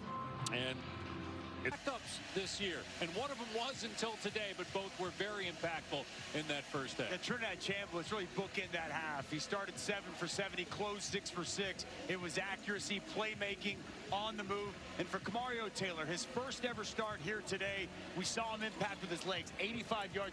Can he get some more with the passing game down the field? We saw him off a little bit with his wide receivers. Is that an adjustment Jeff Levy makes at halftime? And we see it here this opening drive. Mississippi State gets the ball to start the second half. Let's check in after the touchback with Taylor. Well, Dave, I can tell you the biggest adjustment that Mississippi State needs to make here today per Jeff Levy is they have to put all of their energy and emotion into execution. He said that has to happen in order to win this second half. He said defensively, when we get one-on-one, we have to make plays. We did that a little bit in the second quarter. They feel like that's what led to success. As for his message to Kamario Taylor, he said, keep playing the way you're doing. Let's settle in, and you would like him to be a little bit more accurate at times here, Dave. Benching Blake Shapen-Taylor, who had started 36 consecutive games, to go with the true freshman who had played in 8 games previously, but gets the call as the starter today. And going to run it on the first play and drag down to the open field after a 2-yard gain by Perkins. It's a good perimeter tackle by Centurion Perkins. A big body Kamario Taylor. He's able to get him to the ground for a very minimal gain. With the win, Mississippi State would be bowl eligible for the first time in 3 years. Run play here. Bothwell able to bust it to the outside after the hole wasn't there between the tackles. And he gains 4 yards to the 31. The tackle by Andrew Jones. Third down. Third medium. We haven't called his name a lot today, but Anthony Evans has been the go-to guy throughout the course of the season. He's in the slot right here. See if Taylor can find him. No catches yet, just 2 targets for Evans on the day. Over the middle, it's Thompson with the first down catch. Taylor reading the defense, going through his progression, and a 14-yard gain. So good, Dave. Spot on. Watch him go through his progressions, start left, work all the way back to the right, and find an open Brennan Thompson for a big first down.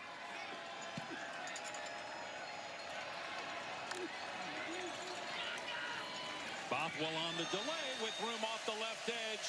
Lost his footing and down at the 48, but that's a 7-yard gain on first down for Bothwell. Well, good job. Cannon Boone, the center, pulls out, gets a nice kick out that opens up that space for Bothwell to get a nice pickup on first down. It's a much maligned offensive line. Playing better, though, today.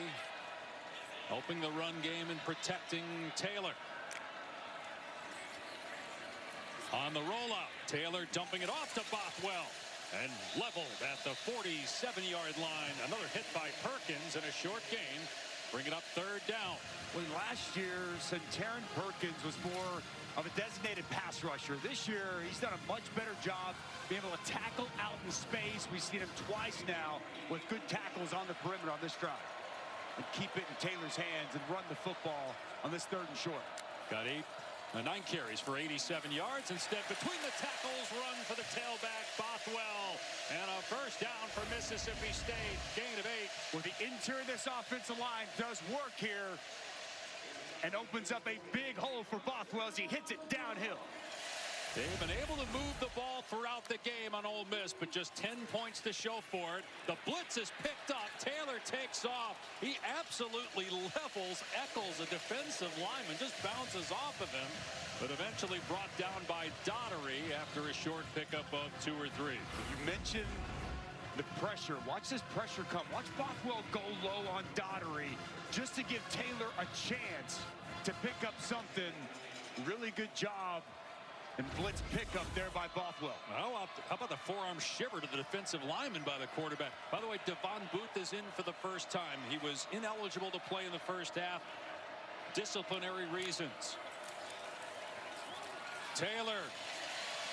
First down, Traore. Trying to hang on to the ball as Ole Miss looks to strip it. It's a gain of 13. I love the placement of this pass from Taylor. Puts it out in front for Traore to catch it out in front and just be working forward as soon as he catches the football. And good perimeter blocking on the edge. Play 9 of this possession. And not much there off the right side. Maybe 2 yards for Booth. Chambers tracks him down. You know, Taylor said Jeff Levy wanted to see execution. This is a very well executed opening drive coming out of the half for Mississippi State. Booth finds a cutback lane, spins away from a tackler, and down to the 18. Gain of 4. Gushican on the stop, bringing up third down, play 11 coming up. Line change here for Ole Miss, bringing an entire new fresh front 4 in for this big third down. Mississippi State has lost 2 straight to Ole Miss for the last 5. This is the 122nd meeting, the 98th time they've played for the Battle of the Golden Egg. The Egg Bowl trophy starting in 1927. The series dates back to 1901. And a ton at stake. Ole Miss never been to the college football playoff. Almost certainly would get in with a win. Third down, Taylor behind Evans. He could not make the catch, and it ricocheted towards Daugherty, who couldn't make the interception. It's 4th down and 3, and the offense will stay on the field. What do you think of this call? I think you have to, Dave. I think that they know they've got to score. Touchdowns are what they need to be able to handle Ole Miss. I know you say, well, he's going to change his mind. He's going to kick the field goal, try to get it to a 1-score game. A little surprised. Jeff Levy typically very aggressive, but he's going to try to take the 3. It's awfully early, though. You make this here, you get it to a 1-score game, and it's a 36-yard attempt for Kyle Ferry, who made one from about 40 earlier, and this one is good. So back to a 1-possession game. Trinidad Chambliss' first snaps of the second half coming off after a brilliant opening half here. It's the 10th most played rivalry in the country, the 2nd most in the history of the SEC, 122nd Egg Bowl. Go back to 2019. Matt Corral and Elijah Moore bring it to within a point, but then Elijah Moore does that with no fire hydrant in sight. It's a 15-yard penalty. The extra point, no good, and Mississippi State wins by 1. What did he do? As a play-by-play voice, how do you describe what Elijah Moore was doing there? No words are necessary, Dusty. Oh. And Pictures tell the that story. situation. What a great rivalry, though, this Egg Bowl, man. There's been so many moments, so many big games. And obviously this one going to be one of those. We've got the Trinidad Chambliss jersey being stolen, not once but twice. A little scrum going on. And it's all Kiffin situation, everything surrounding this game, and obviously SEC championship game.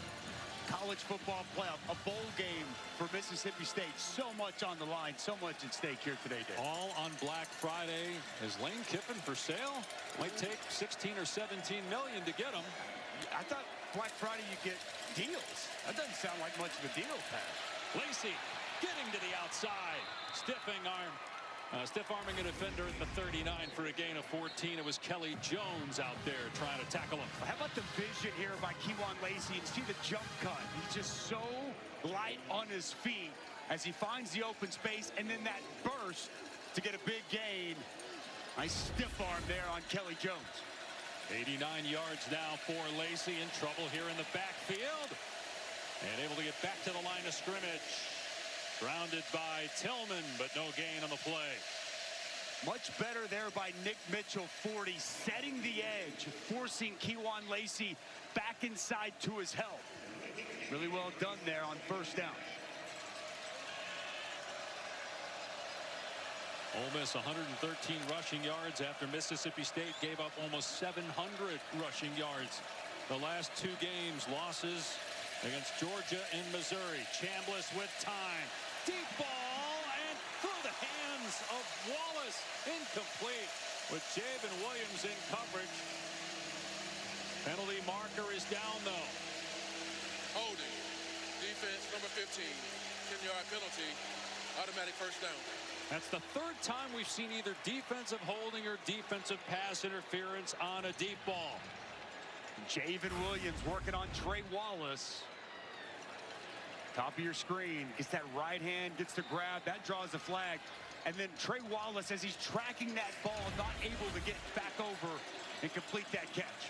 Would have been a 40-yard gain. Well, that was a perfectly thrown ball from Trinidad Chambliss.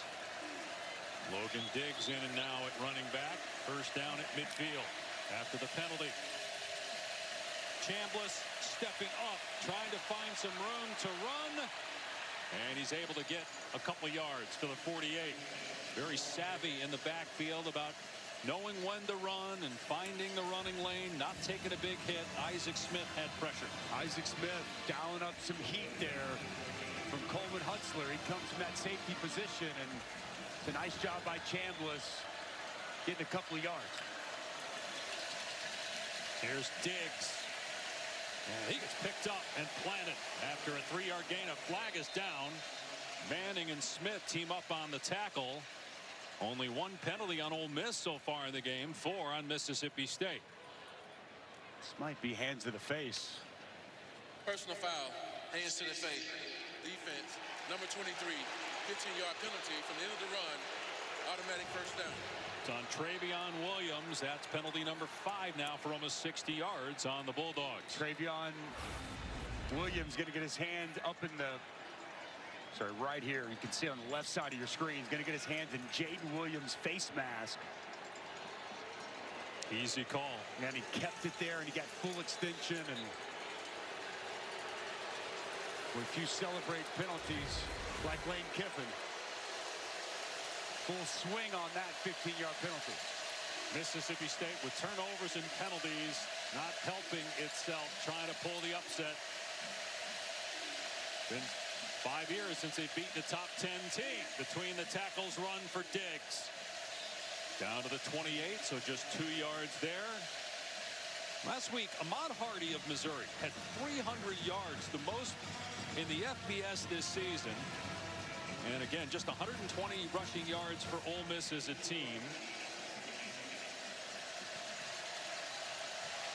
But Chambliss has been so good, even in second and third down and long, throwing the ball. He's passed for 212 and 2 touchdowns.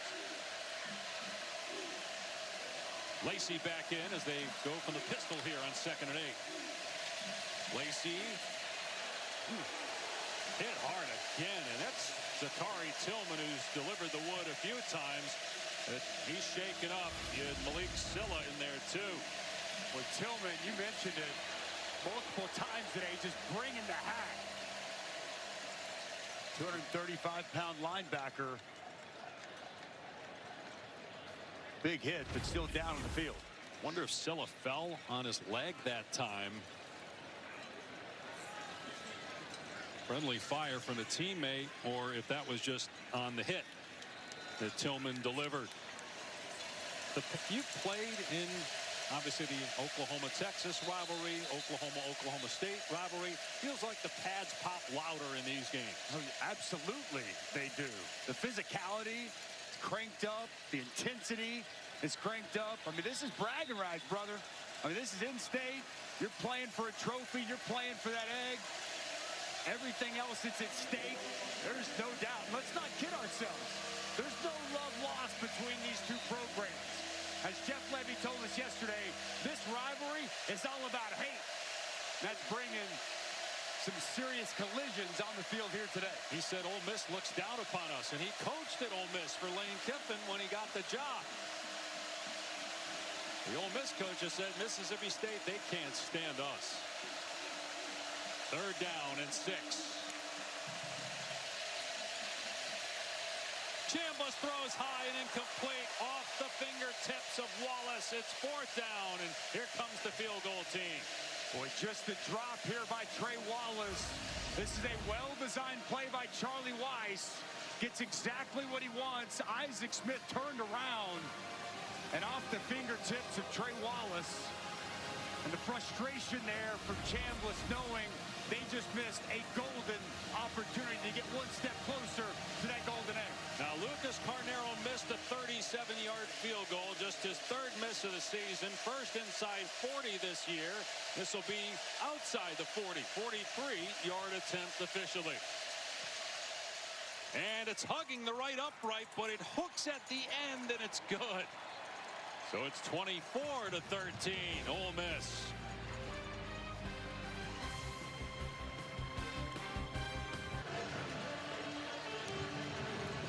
Welcome back to the Egg Bowl here in Starkville, Mississippi. To understand the complexity of Lane Kiffin's decision regarding his future, you have to consider the journey from the Raiders to the University of Tennessee, Southern California, on and on, all the way here to Ole Miss and all the drama that came with it.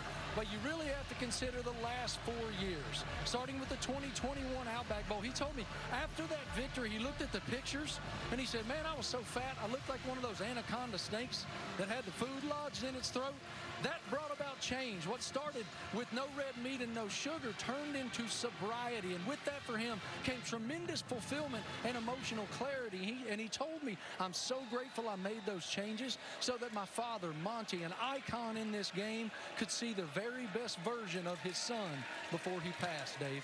Yeah, that was about a year ago that the great Monty Kiffin passed away. Will be a touchback after Gayton secures it inside the 5. 3 straight 10-plus win seasons. First time that's ever happened at Ole Miss.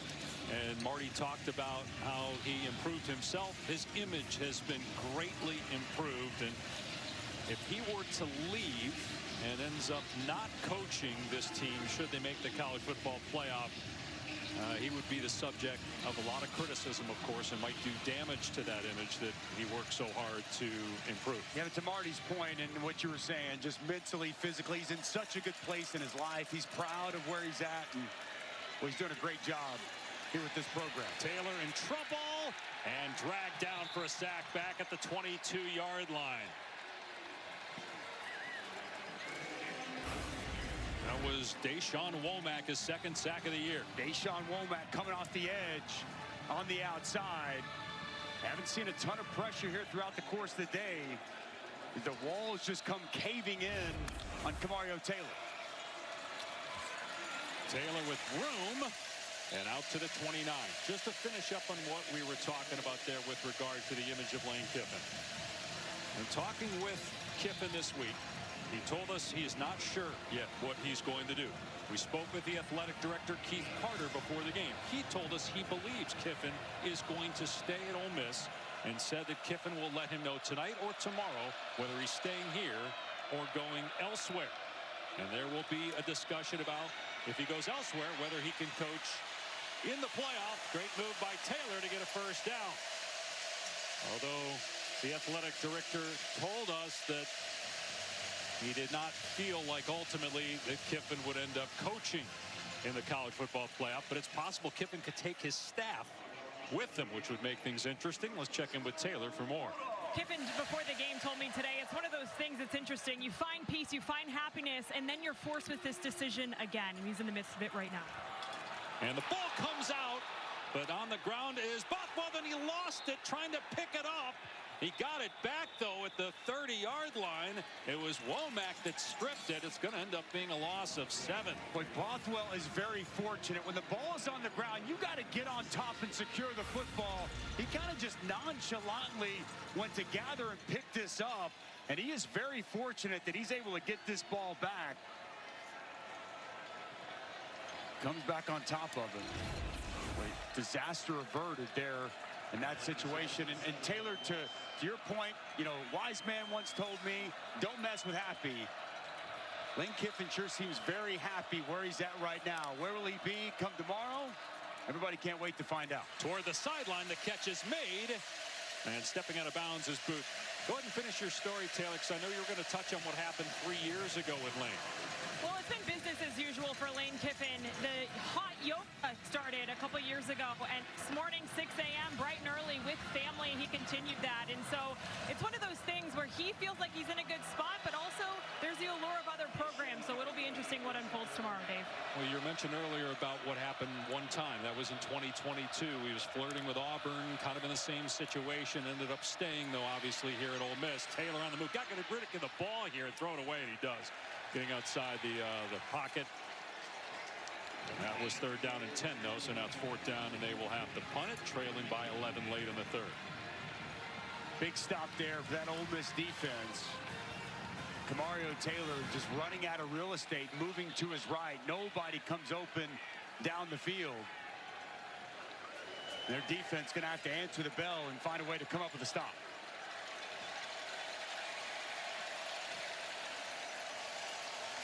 Wallace is deep. And a line drive by Pulliam. Wallace with the fair catch around the 22-yard line. You're watching Fairfield by Marriott Rivalry Week. This is Georgia Tech. We were there last Saturday when they missed a great opportunity. It feels like Georgia might be in for a big performance today. Shot play on 1st down. Through the hands again of Wallace, unable to secure it. Diego Brumfield in coverage. They continue to test those corners. It was there, but Wallace could not pull it in. And they continue to win, and Trey Wallace wins again outside. He does the hard work, just unable to bring it in. Back-to-back possessions he wishes he could have back. That's now 3 plays he's had in his hands, but there's a penalty flag down. We didn't see the flag drop. We have not heard an announcement.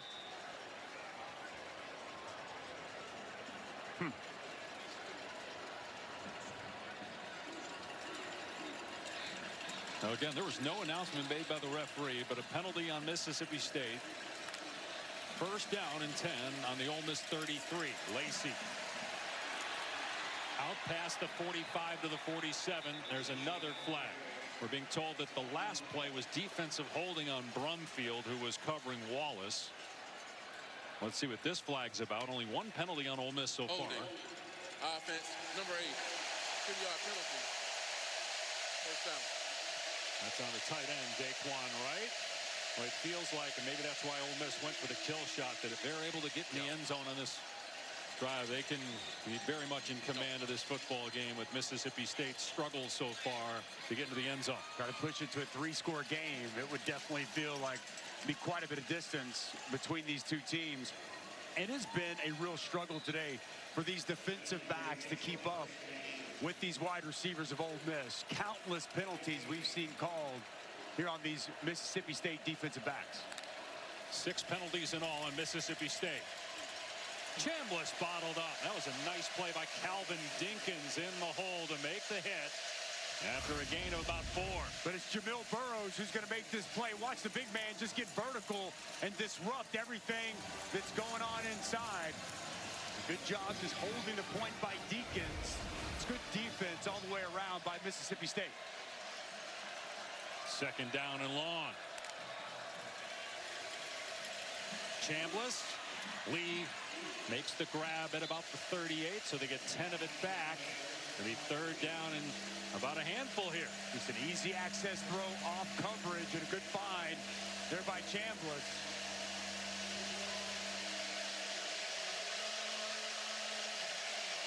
This trips package up top.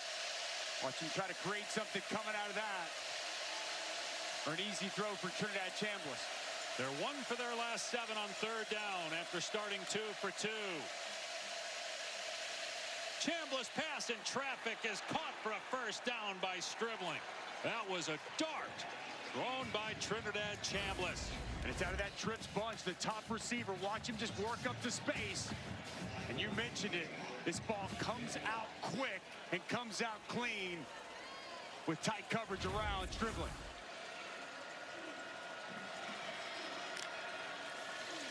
Chambliss back to the air, off play action, in trouble, and he's able to find another receiver after eluding the sack.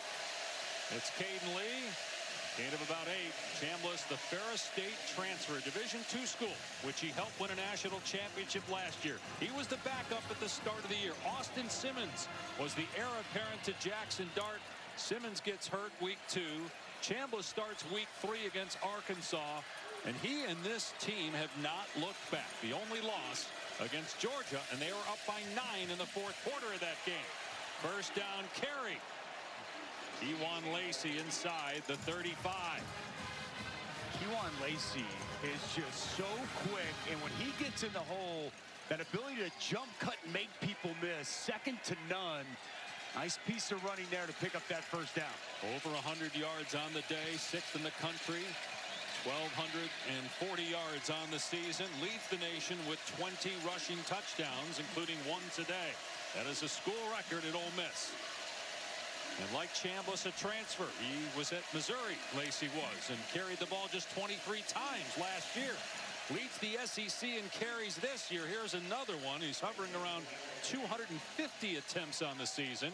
And he gets 5 yards. Like so many of these weapons, Dave, on this Ole Miss team are transfers. Stribling a transfer. Harrison Wallace a transfer. Deuce Alexander.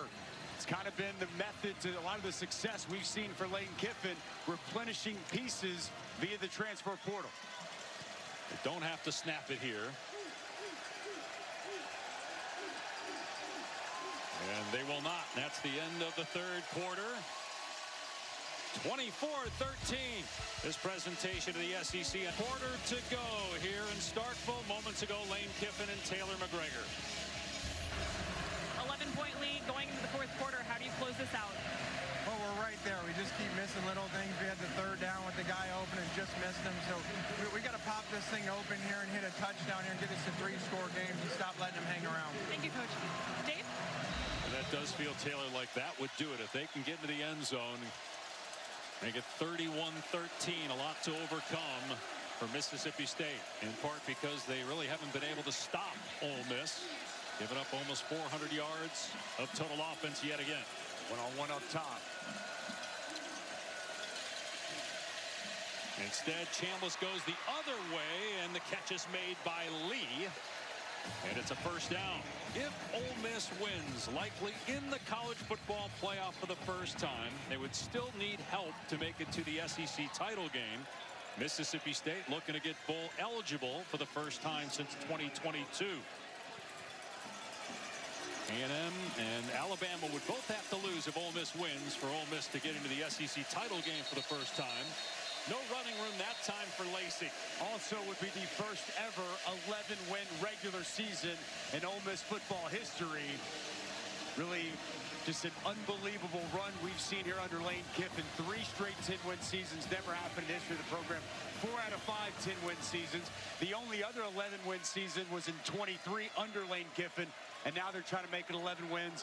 And the regular season just really illustrates the job that he's done at Oxford with this program. And try to win their 3rd straight in Starkville for the first time since the 1960s. Backing up is Chambliss, and his pass off target intended for Lee, but he had to rush that throw as he had some pressure from Bingley Jones at his 3rd down and 10. They needed that pressure. There hasn't been a ton of pressure on Chambliss today, but Bingley Jones able to come off the edge, and that time Chambliss off his back foot. Pass sails wide.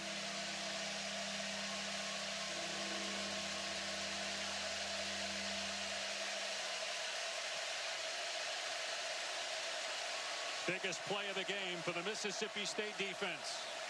Trying to hold Ole Miss to a field goal. Chambliss to the end zone. Stribling makes the catch. His 2nd touchdown.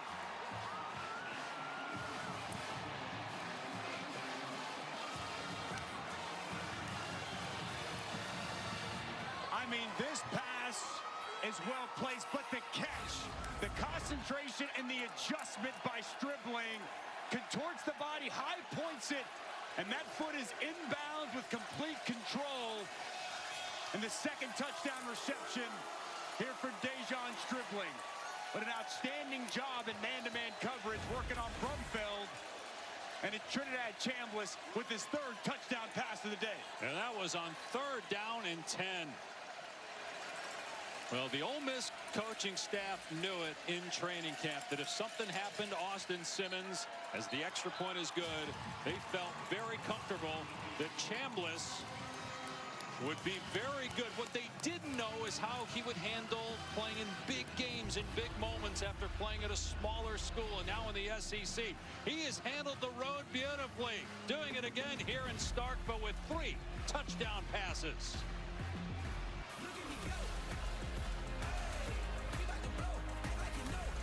All-State playoff predictor. With the win, Ole Miss essentially is in, although should they get to the SEC title game and then lose, that may change things. With a loss today, it drops to 42%, likely in and possibly hosting a game in Oxford in the first round. I think they're in and they will host the game. I think it's more than just possibly. I mean, they'd be sitting there at number 7 in with an 11-1 record. I don't see them dropping all the way to number 9. What if they get to the SEC championship game and lose? Again, I don't know if I see them dropping all the way to number 9. What if their coach is gone? Does that impact the committee? Should there be a second loss or first loss in terms of home hosting or not hosting a playoff game? As we heard from Hunter Yurchek the other night, they don't have a data point with that. So essentially, if they saw an SEC championship game and they looked like a completely different Ole Miss team, they could potentially hold that against them. But what if they played well? I mean, look, Lane Kiffin's great. He didn't call the plays. Charlie Weiss Jr. calls the plays. Defensively, Pete Golding calls the plays. So still a lot left to transpire, but I'd be confident if Ole Miss wins this game, I think they're hosting a playoff game. Taylor dumping it off across the middle. Traore brought down after he got the first down. Mississippi State down 18. They need 3 possessions early here in the 4th quarter. It was 21-10 Ole Miss at halftime. In trouble. Down he goes back at the 30-yard line. It's Will Eccles on the takedown of Taylor. Well, it's going to be a game, and Will Eccles has been so good all year. Watch him inside. He's going to loop all the way around, and he's going to get home. 310 pounds, but watch him move. Tight corner, he's going to bend. Taylor late to fill that pressure, and a nice job getting the legs and getting the sack. After the 3-yard loss, throw to the sideline, Aiden Williams, who is a former Ole Miss Rebel. First time that he's touched the football today, had just 7 catches in 2 years in Oxford. 3rd down coming up, 4-down territory now for Mississippi State this stage of the game.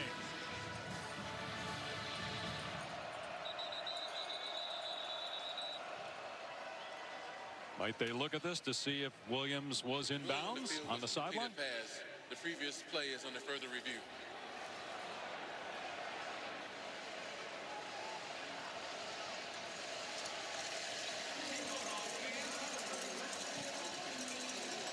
If it is upheld, it's 3rd down and 6 for Mississippi State.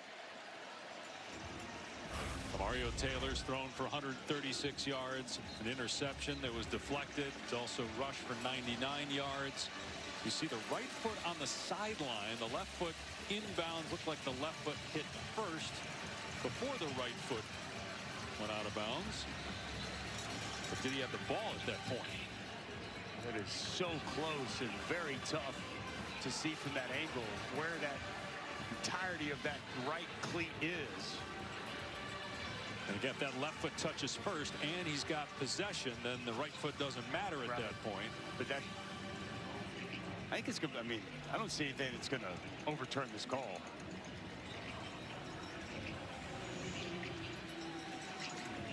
Okay. Let's bring in Matt Austin. Matt, how do you see this? Dave, I think you guys covered it exactly right. I don't see anything to overturn. Nothing certainly that is clear and obvious. So I think this will be upheld. On the field is upheld.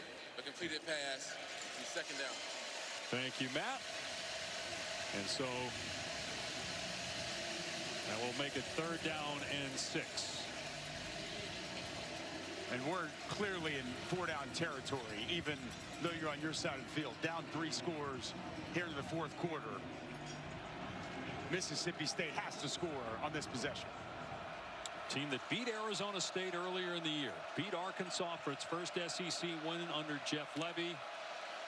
Trying to keep momentum going in a positive direction. And the first career start for Kamario Taylor at quarterback.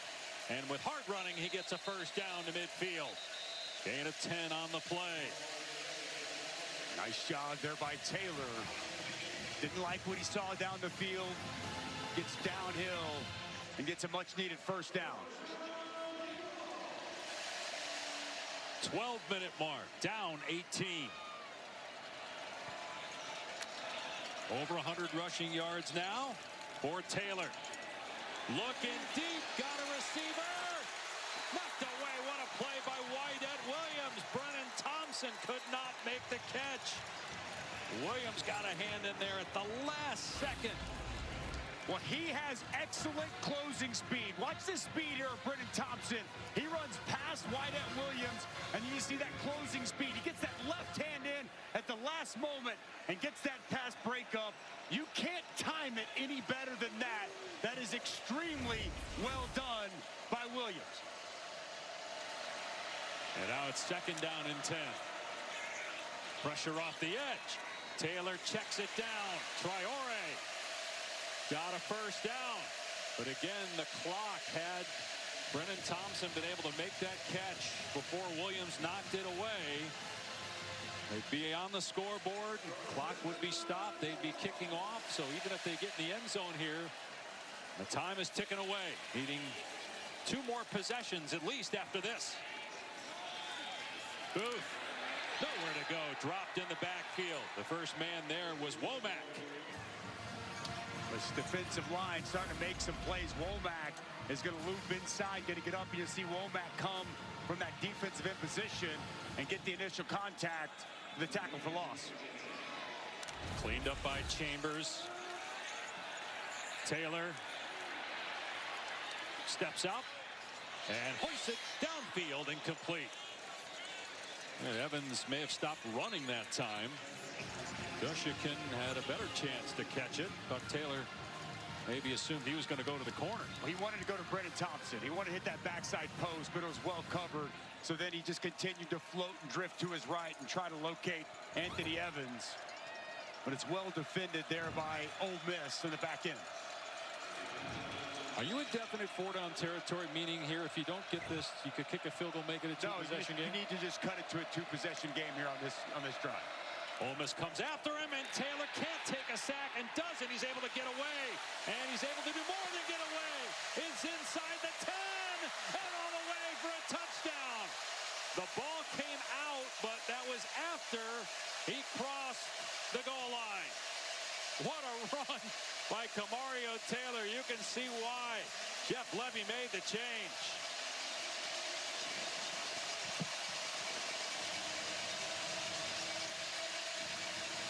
Wow. That is a playmaker. Incredible individual effort by Kamario Taylor as Mississippi State will go for 2 here.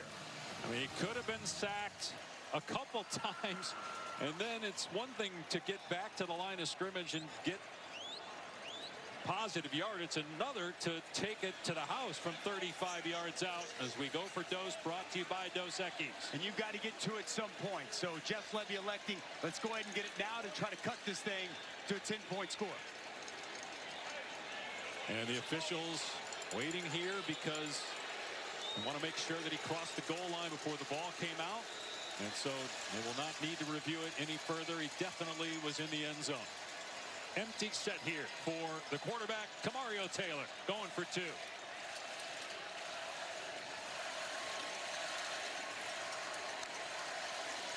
They fake the jet sweep. Taylor outside the pocket, spins away, throws back in the end zone, incomplete. Wydett Williams had the pressure, so Mississippi State still will need 2 touchdowns. with it being a 12-point difference. Well, this was remarkable by Taylor. Watch the pressure. T.J. Daugherty's going to come up, and then he's going to spin inside. You've also got Perkins, who's going to wrap. Kamario Taylor's got nowhere to go. The blitz cuts home. It gets clean. It's exactly what they wanted. But Kamario Taylor makes multiple defenders miss, puts his foot in the ground, gets in the end zone, and gets the Bulldogs. History of the SEC only behind Georgia, Auburn. Mississippi State down 12, kicking it deep. Isaiah Hartrup will bring it out for Ole Miss. He is tripped up and stumbles at about the 29, and there's a penalty flag thrown at the 15-yard line. Plenty of time for Mississippi State, down 12 after the Kamario Taylor 35-yard run for a score. Holding. Return team number 12. 10-yard penalty. First down.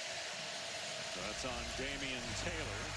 It started early for Ole Miss with Kewan Lacey, a 32-yard rushing touchdown. Kamario Taylor scored the first of 2 touchdowns for him to tie it. But then how about Trinidad Chambliss? Boy, he was excellent. And him and dribbling, 2 connections in the end zone. Sometimes put it up and let your playmakers go make a play. And how about that individual effort we just saw from Kamario Taylor to get Mississippi State back in this game here in the 4th quarter. Ole Miss try to run clock, and Lacey only gets a couple. Isaac Smith, whose dad Reggie played in this rivalry when he was at Ole Miss. Smith back after missing their last game against Missouri, made the hit. Just been so impressed with him today. He's playing hurt. He hadn't been 100%. He's had to miss action this year. He was the 2nd-team All-SEC member last year, but wanted to be on this field. Boy, he has left it all out here for his defense. Play action.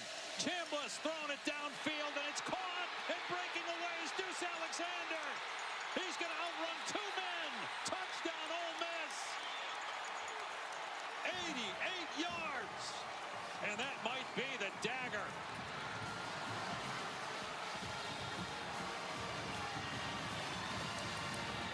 Well, Kewan Lacey in this run game, watch what it's going to do with these safeties, and you got no help over the top.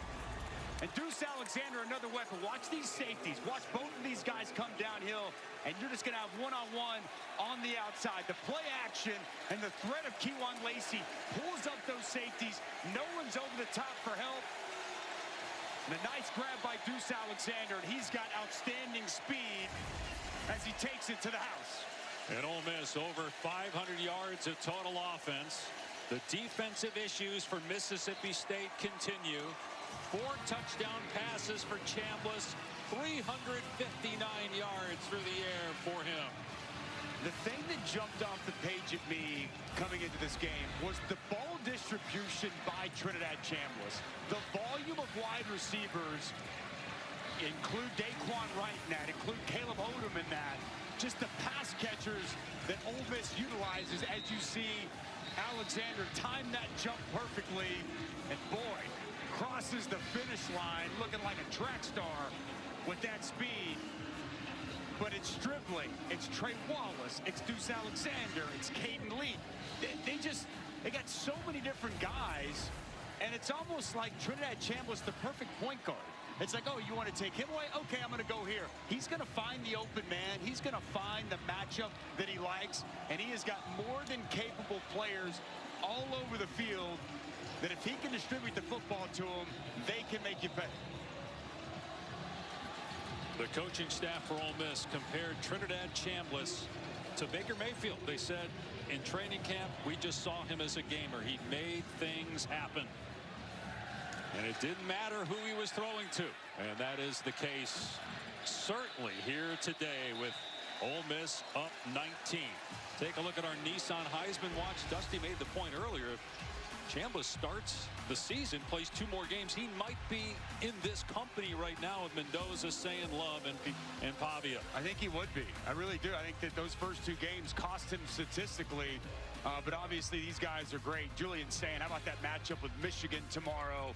Can they stop the streak? They've lost 4 straight, would be a huge spot for Julian Saying. Fernando Mendoza has been great. You called it. Jeremiah Love was it back week number 4 I think. When we saw him against Arkansas, he's been sensational. Diego Pavia, he got Tennessee tomorrow, man. He has been so much fun to watch. And what he's done for that Vanderbilt program, they win at Neyland tomorrow, 10 wins. 10 wins for Vanderbilt. It's pretty remarkable. And there's still a chance for Vanderbilt to get into the college football playoff. Like Notre Dame plays Stanford, you would think Notre Dame would win. They've been playing with 2 losses since week 4. Since week 2. Oh, good point. They're 0-2. And that pass off target. Was it a backwards pass? They're still going. So, yeah, it was. But Bothwell scooped it up and ended up getting a few yards out of it. Going to bring up 3rd down. Obvious 4-down territory here for Mississippi State with 9 minutes to go. One more look at this. Close. Ruling that a backwards pass. So it's 3rd down and 5.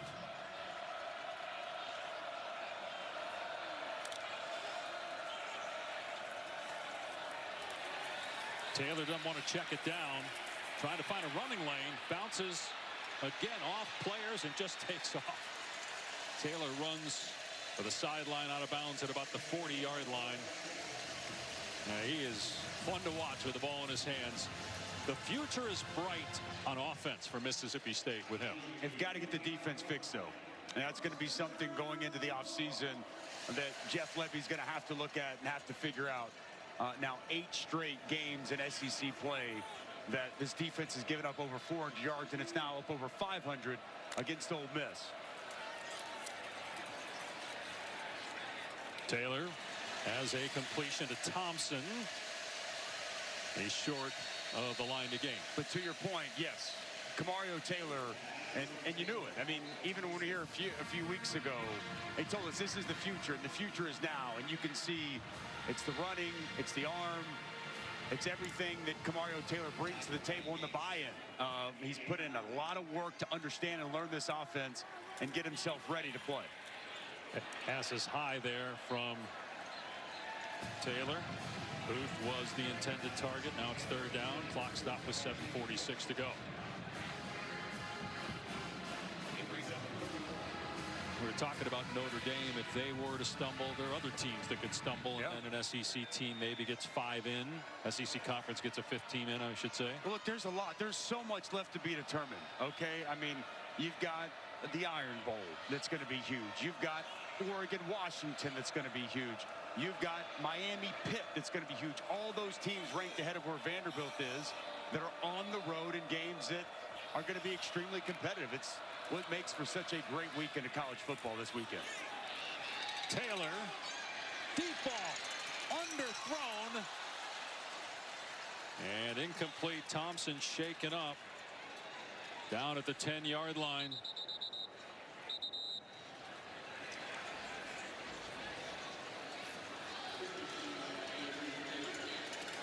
He's okay. He wants to stay in the game. They're trying to get him out. He wants to stay on the field. It's 4th down. A lot of error underneath that football as Brennan Thompson tries to bring that in. Anthony Evans going to come over the top. Looks like he might take a knee as he's going to the ground from his teammate. A little friendly fire there from Anthony Evans, but Brennan Thompson back to his feet as he's walking off to the sidelines. This is it for Mississippi State. A must-have here. 4th and 1 on its 48, down 19 to its rival. Trying to keep hopes alive of going to a bowl game. Taylor will keep it himself, and he's tackled short. It's going to be a turnover on downs. Andrew Jones and Prince Will Uman-Mielen on the stop.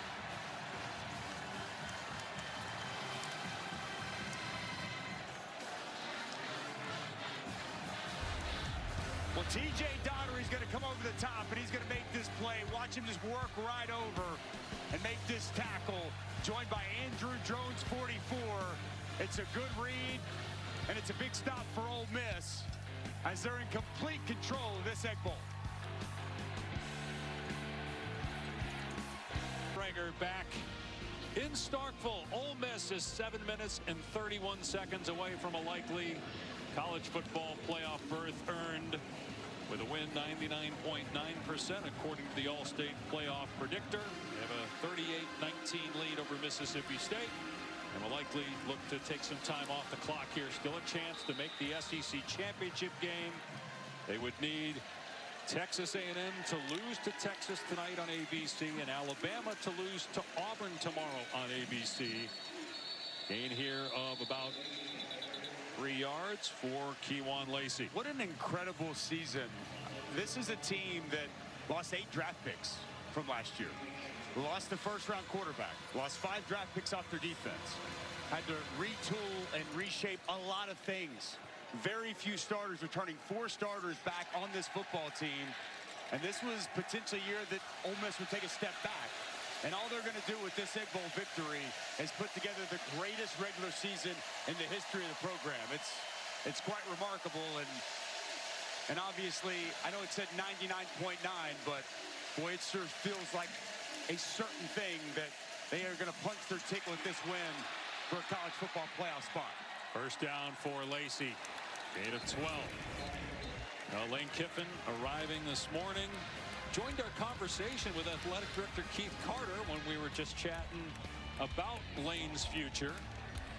And Kiffin and Trinidad Chambliss have had a great partnership throughout the year. Chambliss with 4 touchdown passes. So let's live in the speculative for just a moment because it's a real conversation. Yeah. We had it with Keith Carter, the AD. Yes. If Lane Kiffin tells Carter tonight or tomorrow morning, and that's essentially the deadline, I'm leaving. I am taking another head coaching job. The speculation is LSU. And you're Keith Carter. Yes. Do you let him coach in the SEC championship game possibly, and if not, the college football play? So I'm going to answer this 2 different ways. If it was me, yes, I'm letting him coach. If that's what he wants to do and that's going to jive, because I'm thinking about this team. I'm thinking about these players. I'm thinking about the chance for this group to do something special. And if that's what all parties want to do, then yes, that's what I would do. I get that it's different. If this is someone within your conference, which we think it is, a rival, as Keith Carter mentioned, that it most likely is, that changes the dynamic. That makes it difficult. But what do I think Keith Carter will do? Based off our conversation with him, I don't think he's going to have Lane Kiffin continue to coach the team. So I think those are 2 different situations based off what I would do and what I expect will happen. And as you said, he did bring up First charge time out of if he's coaching for a rival. Correct. That is a rivalry.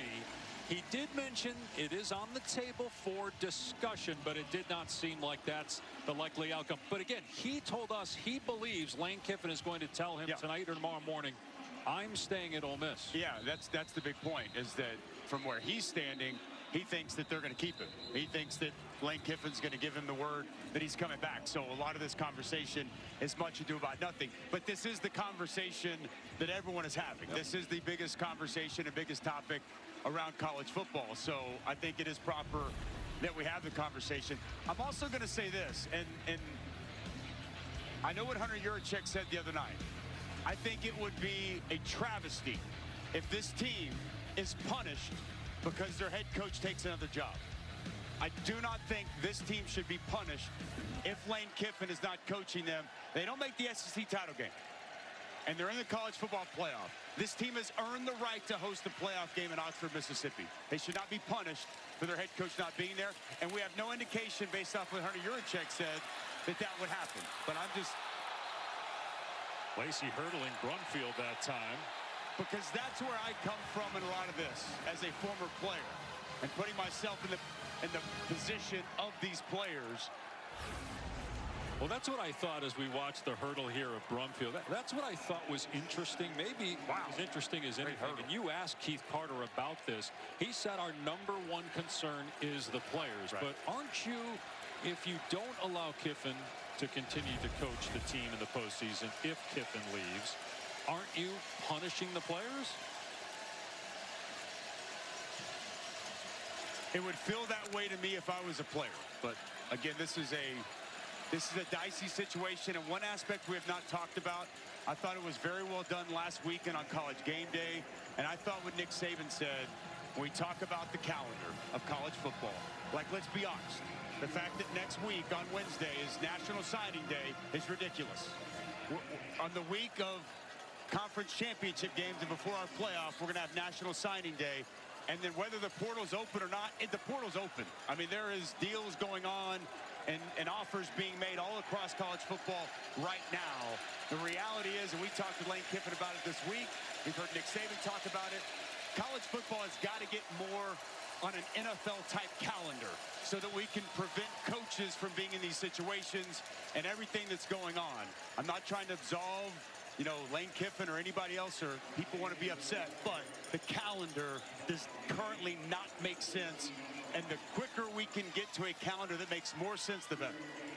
This is potentially the last time we will see Ole Miss before the college football playoff. Based on the 12 games you've watched, are they good enough to win a national championship, or does that depend on if that man is still in Oxford? Yeah, I mean, I think that's clearly a big variable. Yeah, I mean, look, Lane Kiffin there's a reason he's being so sought after. I mean, he's an excellent head coach. But I mean, look at this team. I mean, hey, listen, this Ole Miss football team went into Athens, Georgia, a team that I think can definitely win a national championship, and gave them all they wanted for the first 3 quarters. They scored 5 touchdowns in the first 5 possessions. And give Georgia credit for coming back. They went into Norman, Oklahoma, and put up more points on that Oklahoma defense than anybody else has this season. Trinidad Chambliss is, I mean, you put him up there with any quarterback in the country, and it's a defense that's gotten better and better. So, hey, man, that's what's great about this playoff. You never know exactly who can and who can't, but yeah, I look forward to seeing them try to make a run. All right, let's bring in Marty Smith, who's kind of on lane watch for the next couple days. Your thoughts, Marty? Well, I'm standing here, Dave, looking at Keith Carter and the jubilation here on the Ole Miss sideline. And I can't help but think about why Lane Kiffin would leave. You have to look at all the variables, right? He's told me that Oxford, that Ole Miss will match any monetary offer. It looks like we might have a touchdown here, boys. But there's a flag down in the area of holding. Go ahead and continue your point. It's going to be holding at Ole Miss. Go ahead, Marty. So if Ole Miss is willing to match any monetary offer, all right, remove money. Does Lane Kiffin believe he can win a national championship somewhere else and that he cannot at Ole Miss? To me, that would be the only variable at this point that he would be weighing that would make him leave. Because let's go back to the fact that he's found himself in Oxford, Mississippi. Let's go back to the fact that he believes he's the best version of himself, and he learned who that person was throughout his journey in Oxford, Mississippi.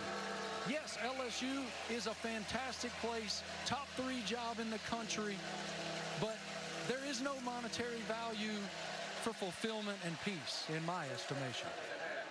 Got another timeout here.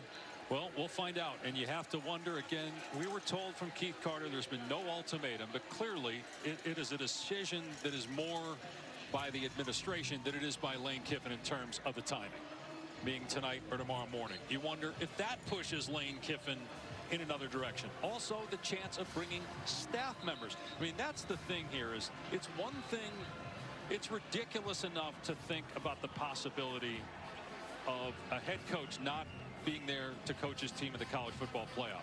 But you've got staff members, if he does leave, he's going to want to take with that may be on the same timeline as him, meaning he wants them to go to work now if he can't be here to coach the team. And again, then all I think about is the players. And I just think, again, this could all be much ado about nothing.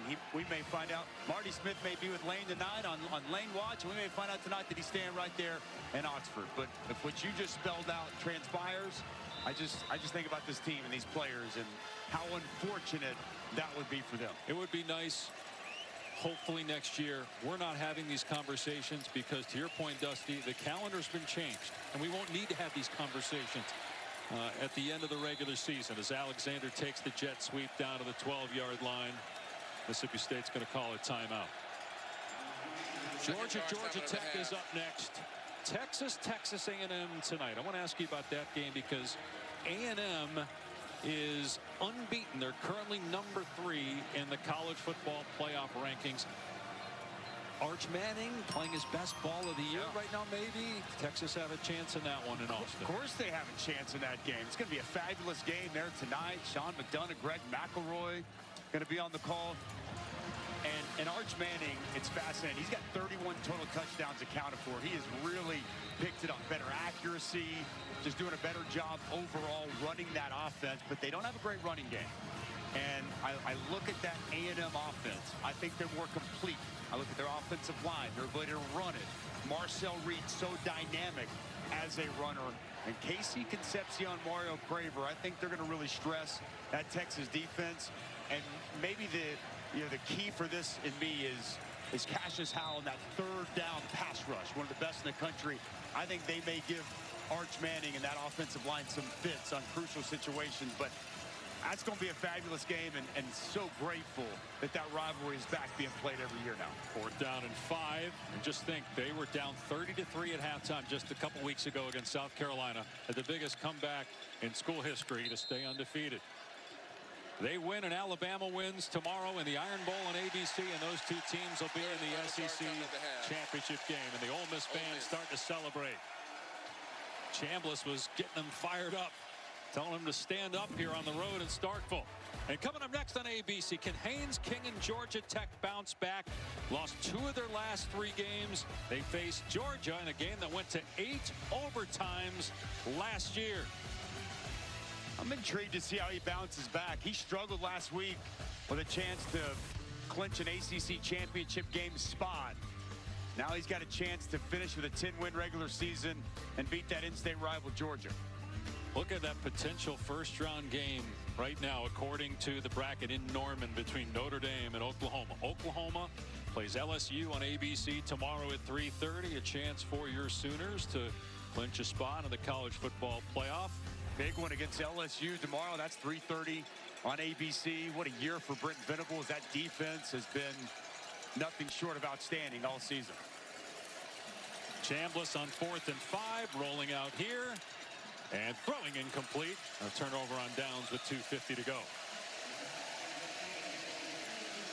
One other game tomorrow that is of great significance, and College Game will be there in Ann Arbor, is if Michigan can continue to do what they've done since Ryan Day took over Ohio State. But look, Ryan Day got the last laugh. They won the national championship. But if Michigan beats Ohio State, that could shake things up for the committee. Going for a 5th straight season. I don't think they will. I like Ohio State in the game.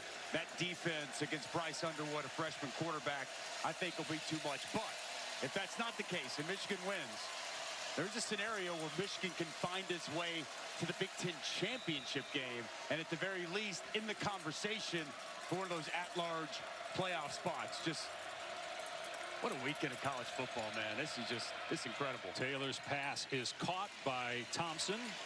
First down. You don't strike me as a leftovers kind of guy. To me, like, Pash is only eating something fresh, but there's plenty of college football fans that like leftovers and Thanksgiving leftovers, sitting back, just stuffing your face, eating that, watching college football weekend. What's better than that, Dave Pash? Taylor throwing it out of bounds. Incomplete. Do you eat leftovers?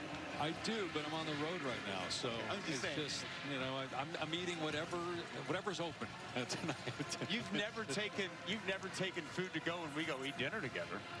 Well, that's because you're eating it all. There aren't any leftovers. That's a fair point. Now for Jeff Lebby, how do you view this season? It was certainly better than last year. 3 more wins than a year ago. It got off to such a great start. 4-0. They get that top 15 victory over Arizona State, and man, just you're feeling really good. And they were so close in so many games, right? You think about the Tennessee game, you think about the Florida game, you think about the Texas game. Unfortunately, all result in losses. They did break through, get that first SEC victory. There was a big step in the right direction this year. And I fully expect they can get that defense right, get Kamario Taylor back, and see his evolution, his progression. I think there's reason to believe there will be an even bigger step in year number 3 next season. Taylor taking off again. Ton of green in front of him, and slides to midfield. You've been around him here quite a bit the last couple years. I just believe in Jeff Lebby. I think he's a great coach. I think players love to play for him. He can recruit. His offense is tried and true everywhere he's been, but it is about results and it's about winning games. And obviously next year, they'll expect to see that big jump in the right direction. Ole Miss 2 wins away from a win and a likely college football playoffs. Friday triple headers in history. Georgia Tech on ABC up next. Texas A&M tonight on ABC. And a full slate of Saturday games as well. There's a penalty on the Ole Miss sideline, and so that's why Mississippi State is at the 35, but a sack. Monmielen taking down Taylor. When Monmielen has really improved the latter half of the season, like this entire Ole Miss defense, but he's got great speed and explosiveness coming off the edge as he showcases on that sack. Sideline throw to Aiden Williams and a quick wrap up by Perkins. Inbounds, so the clock continues to move. So we'll find out with Ole Miss winning if it will play in its first ever SEC championship game. They will need Texas to beat Texas A&M and Auburn to knock off Alabama for that to happen. We will also find out, hopefully within the next 24 hours, the future of their head coach, Lane Kiffin, whether he is staying or going to coach elsewhere. And if he's going, will he be allowed to coach in the college football playoff? Alabama and Texas A&M have the easiest paths. If they win, they are in the SEC title game on ABC next Saturday, 4 Eastern. Georgia can still get in, but if not, Georgia beats Georgia Tech. They're in the college football playoff. Those 4 teams are in unless Alabama loses to Auburn. They could get knocked out. Taylor here on 4th down, spinning around, looking for some help, and throws it out of bounds. Ole Miss will take over on downs. Mario Taylor a little shaken up. Just telling him to stay down, but he wants to end this game walking off the field under his own power. You saw the athleticism on display all day and just what kind of weapon he can be as a runner. 173 yards and 2 touchdowns on the ground today. As Mario Taylor gets his first start for Mississippi State in this Egg Bowl. But the defense, once again, just not able to get the stops. Giving up 38 points and over 500 yards. And what a day, Dave, for Trinidad Chambliss here today with 4 touchdown passes as he's going to soon hoist this golden egg. 2 knees, and this will be the 3rd straight win in Starkville for Ole Miss for the first time in 60 years. And the Rebels are likely playoff bound with an impressive road win despite all the distractions, the outside noise, the inside noise in the building at Oxford. They were able to overcome that, and a very hungry Mississippi State team trying to get to bowl eligibility to win the Egg Bowl 38-19.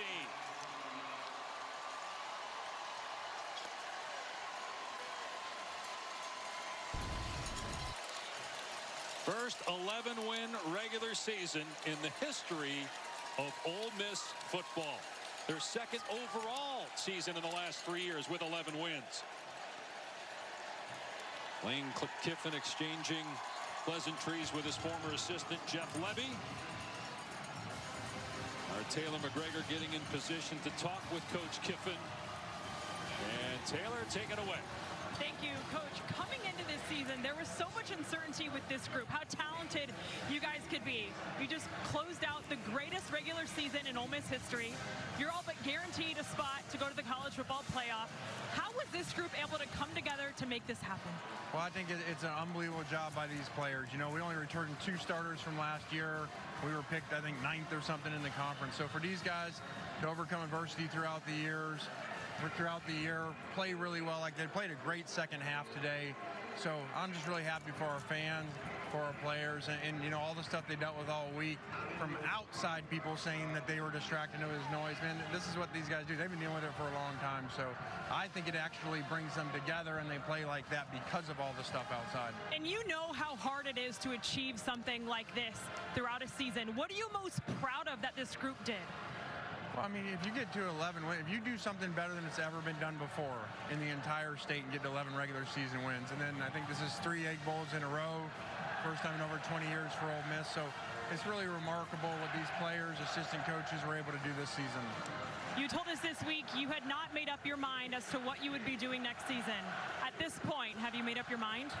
No, I haven't. I got a lot of praying to do to figure that out tomorrow, but right now I'm just going to go enjoy these players. I told them last night, you're going to win your 11th game, and all I want to do is experience joy watching you, and that's what I'm about to do. Are you experiencing that joy right now? I am. Thank you, Coach. Dave?